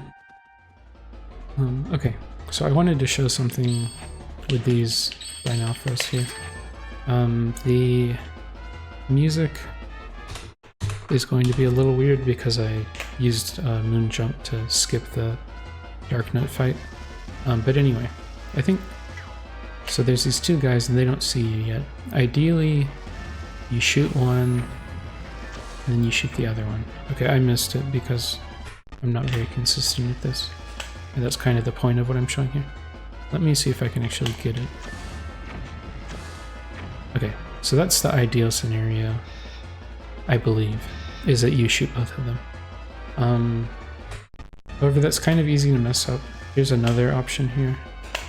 You shoot the wall, wait for them to run to the wall, and then you shoot again, and then you can hit both of them that way. Maybe slightly slower, but way more consistent.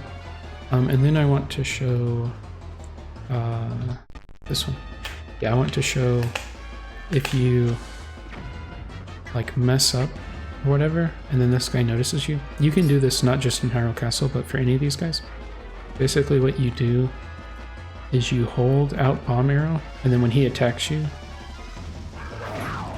he'll die from it. Because if you were just to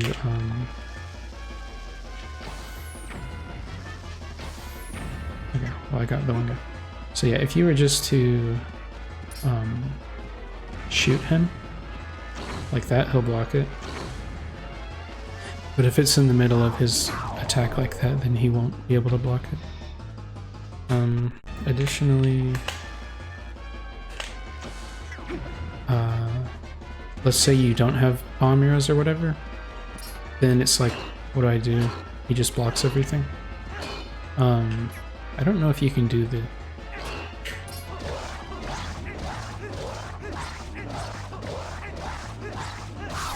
Okay, apparently you can just do the Darknut strat. But we don't need to worry about that. I don't think... I'm kind of ready to end the video, so I don't think I'm going to talk about Darknuts. Well, I guess I can just mention quickly the concept of fighting Darknuts. Basically, in this game, you can run and slash at the same time. So the way you can fight Darknuts is by running up, slashing them, and then getting behind them. But anyway, let me show the super easy approach for these guys as well. So if you're attacking from the front, they'll block it. However, if you put them to your left, and then you just tap B, then they won't block it. And you can do this even with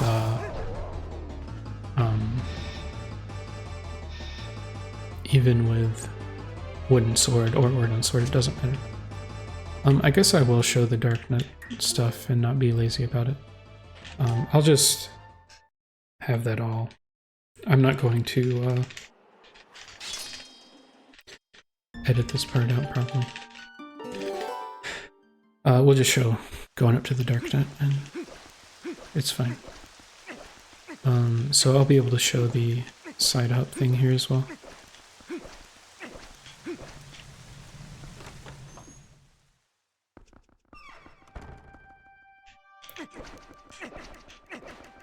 So you do like 4 rolls to get to the corner, and then you have to be careful to not walk back into the barrier there, so you don't have to do the fight again. I guess while I'm here, I might as well just go through the rest of the dungeon and not be lazy about it. Okay, but let me pause here and talk about Darknuts specifically. So the key to beating a Darknut is that which I just showed there. Hit them and then continue walking to get behind them. And then from here you can lock on and do timed slashes. So basically, instead of doing like 1, 2, 3, 4 combo, you're just doing like 1, 1, 1, 1. So you're timing your B press with enough delay to where you're not like continuing the combo. Okay. So that's what you do for phase 1, 3, 4. I just do 5.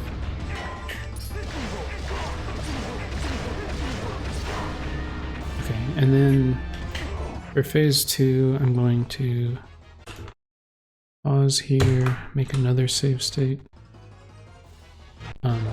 So you can do the exact same thing. 1, 2, 5. And defeat them that way. If you have ball and chain, you can do a slightly faster thing. Oops. We'll do this save state where I get hit. Oh, I can dodge it. Okay. So you do this 1, 2, and then basically in the same rhythm, instead of doing, I'll show it after this, chest spawns here. But at the same rhythm that you're going like B, like 1, 1, 1, 1, 1, you press, I put ball and chain on Y, but you do it in the same rhythm, so it's like,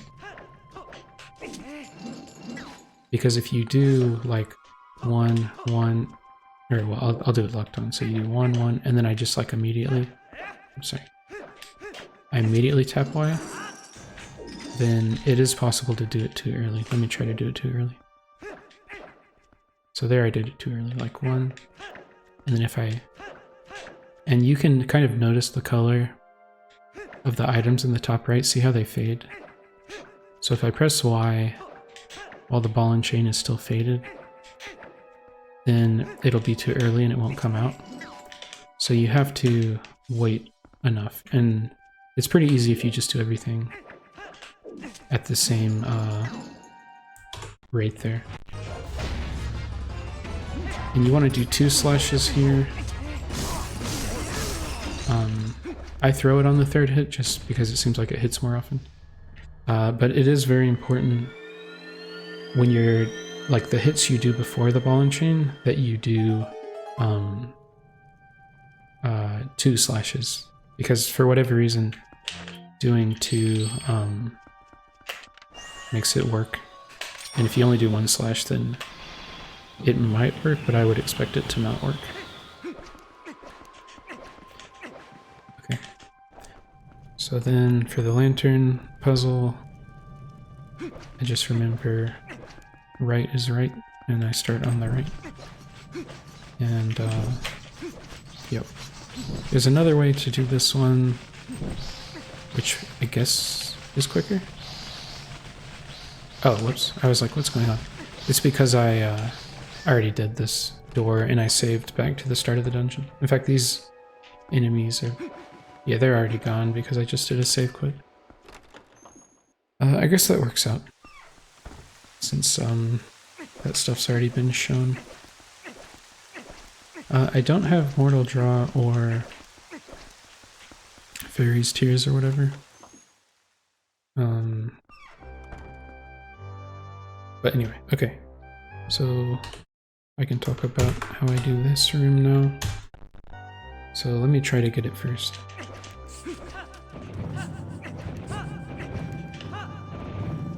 Well, that was pretty sloppy, but I still got it. So basically, the important part is this first jump, because it's easy to mess up. But yeah, once you get that first jump like that, where you kind of curve around here, then you want to proceed at about a 45-degree angle. I'm trying to avoid like if you look how I'm at a corner, and like at a corner, you want to avoid crossing this line. You would rather be offset so that you get some jumps, because if you're like directly on the line going through the corners, then you can kind of get unlucky and end up falling. So anyway, that's how you can get through that quickly. Yeah, that was kind of weird. I think my angles were a little off. Okay, so for these guys, bomb arrows one-shot like a ton of enemies. Including these ones. Unfortunately, I have like no health. I mean, it's not a big deal. I just would rather not have beeping while I'm trying to talk. Okay. So then for this one, I kind of just stand up on the edge next, like on this line. It doesn't super matter where you stand. That's just where I like to stand, at least for now. But yeah, you can aim up and hit that one, and then you kind of skip one that way. You can bomb arrow to do that. For this, you don't really need to time it. I attempted to time it there. That worked out okay.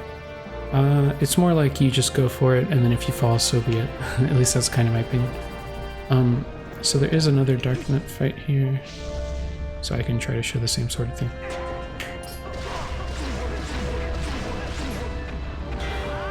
That was accidentally got a spin attack.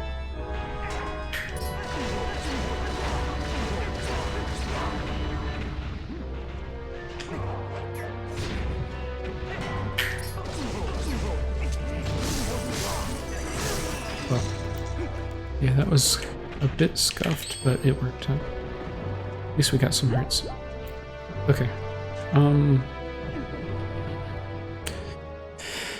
Yeah, we can go through these. I'm definitely not the right person to talk about the Horseback fight or the Ganondorf fight, really. I will go ahead and talk about how a Quickspin works. I'm not very good at them, but so they're the things that look like that. So you might think, okay, well, you do a jump attack and then you spin the stick and press B, but you actually don't. For whatever reason, you press A and you spin the stick in midair, and yeah, well, I missed that one. But yeah, if you do it correctly, you get that motion. So yeah, notice on my controller, the only thing I'm doing is pressing A and then spinning the stick. There's no B input involved. Yeah, I'm not very good at it. But anyway, I wanted to go ahead and show that because it'll be relevant for the Ganondorf fight, like phase 4. And then, you know, trying to explain that while someone's attacking you would be a bit difficult. So for the Zelda fight, I do jump attacks to reflect instead of the spins. I guess I should show a spin to start. Here's what sane people do.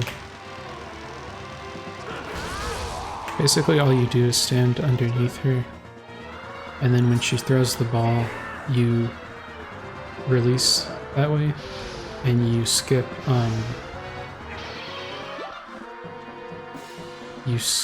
the whole, like, reflecting it back and forth.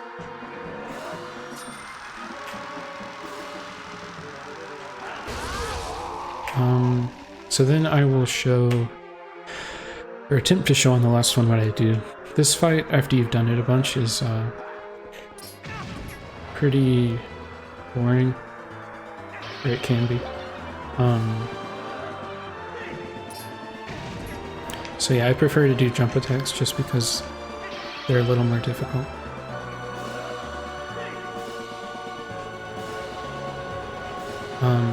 Okay, and then how you can do a jump attack is you wait.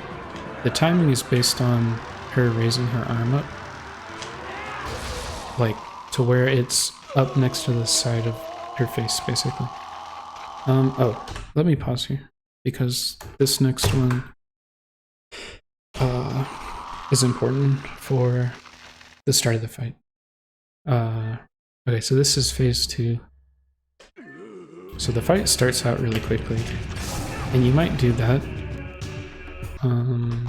Here, let me pause a little sooner, or I mean, a little later. Okay, so yeah, you can do that, but I feel like it's a little difficult. So what I personally do is I hold L and I hold straight down, and then if you look, I'm back walking, and you see this kind of blue carpety thing I'm on.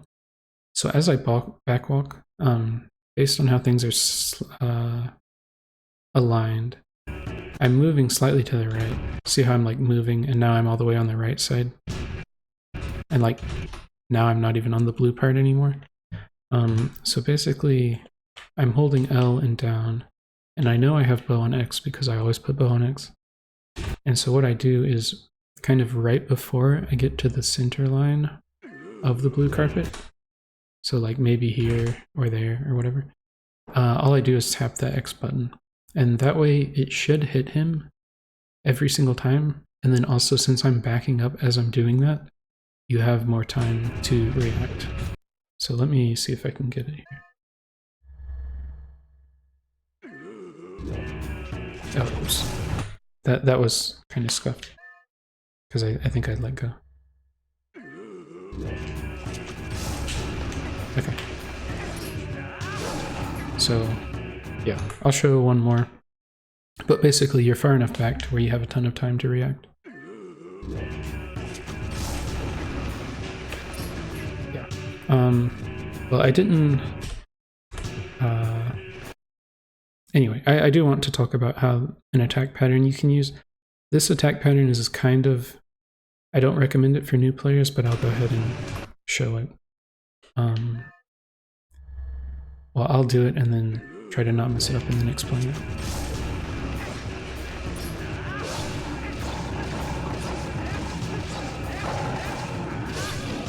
So I almost messed it up. But okay, now we'll aim at Zelda. Once he starts appearing, I back hop 8 times. And then as soon as he starts moving,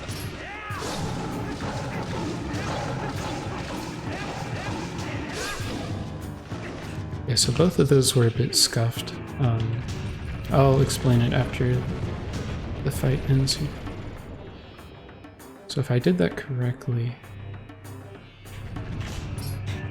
then I should be able to just do a single hit here. And also you'll notice he came out instantly.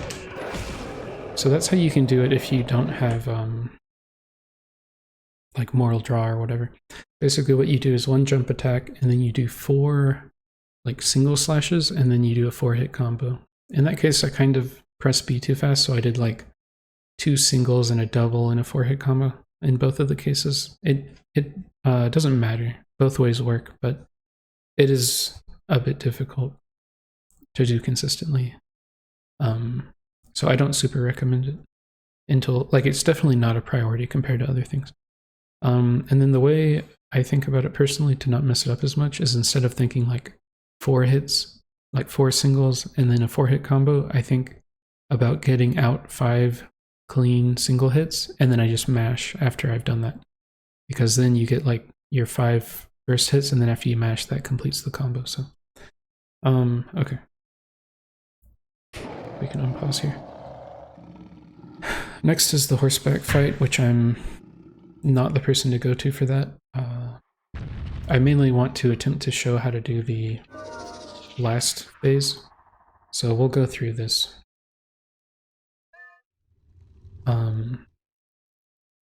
I guess let me pause in case the start goes wrong. But basically what you want to do here is a single dash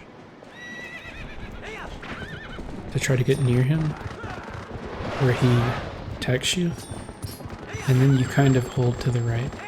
And as you saw, holding, oops, you can hold B and release it to do these spin attacks. If you do those, then you only need to get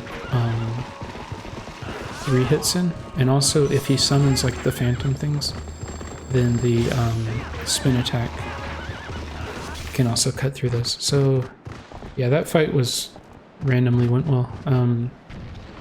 Usually I don't do so well in those, but that's okay. Yeah, if you want to know more about that fight, you're better off watching like a speedrun video that goes through all the different scenarios that can happen. I haven't taken the time to memorize those or anything, so I kind of just wing it every time. But okay. Here is the final phase. If you do this correctly, I believe the fight itself is like 15 seconds or less or something. It's very quick. The way you fight Ganondorf is very similar to a Darknut, and I will pause it right here. Okay, so you basically roll forward and then do that to get him to block it, and then if you get behind him and you're basically right up on top of him, you can essentially stand here forever. So yeah, don't be scared of Ganondorf. He's not super threatening. But anyway, there's a timing when he does this kick, and then you do a jump slash then. I'm not particularly good at them, so hopefully I get it. Okay, yeah, so that's what it's supposed to look like. And that's what it's not supposed to look like. So if the fight gets messed up, then you can just walk away to kind of reset, and then try it again.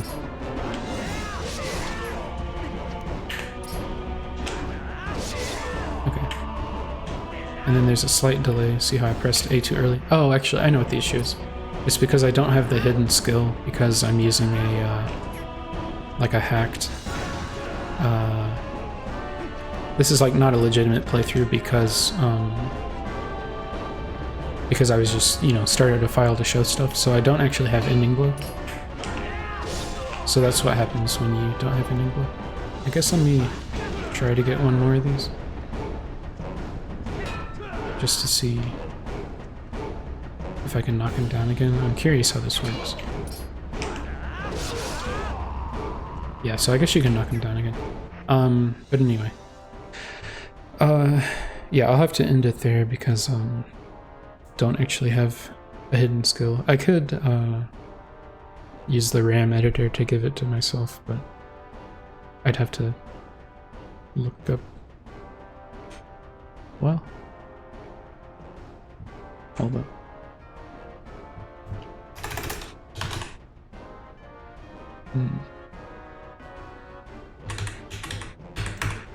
One of these is probably correct. Okay. Yeah, there you go. So if you actually do have ending blow, then, yep. Okay. Well, as always, this entire video spiraled out of control. I guess because I go into too much detail about everything, but, yeah, I'll probably make more of these videos, potentially at some point. I mainly wanted to go over all of the most important stuff, and then I went over some not as important stuff as well, but and then I'm also planning to make videos at some point. It's not like I'm not in a rush for it like I was for this one, but for like different dungeons, especially City in the Sky and maybe Lakebed, ones that people can have trouble with and lose a ton of time to. Ones like Forest Temple and Goron Mines, like videos on those would be useful, but they're definitely not as important because, and I guess Snowpeak Ruins is also very important, but yeah, some dungeons are a lot easier to lose time on, so I'll focus on those ones first, but yeah, I'm not exactly sure when I'll get around to making those videos. But okay, that's it for this time, and yeah, hopefully you learned something. Alright, see ya.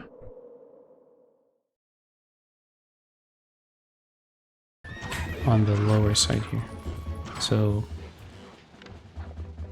what we want to do is enter first person by doing up on the C stick, and then if you look between... What is going on? Okay. Ignoring that. If we go between the second and third heart here, there's so much noise in the background, sorry about that.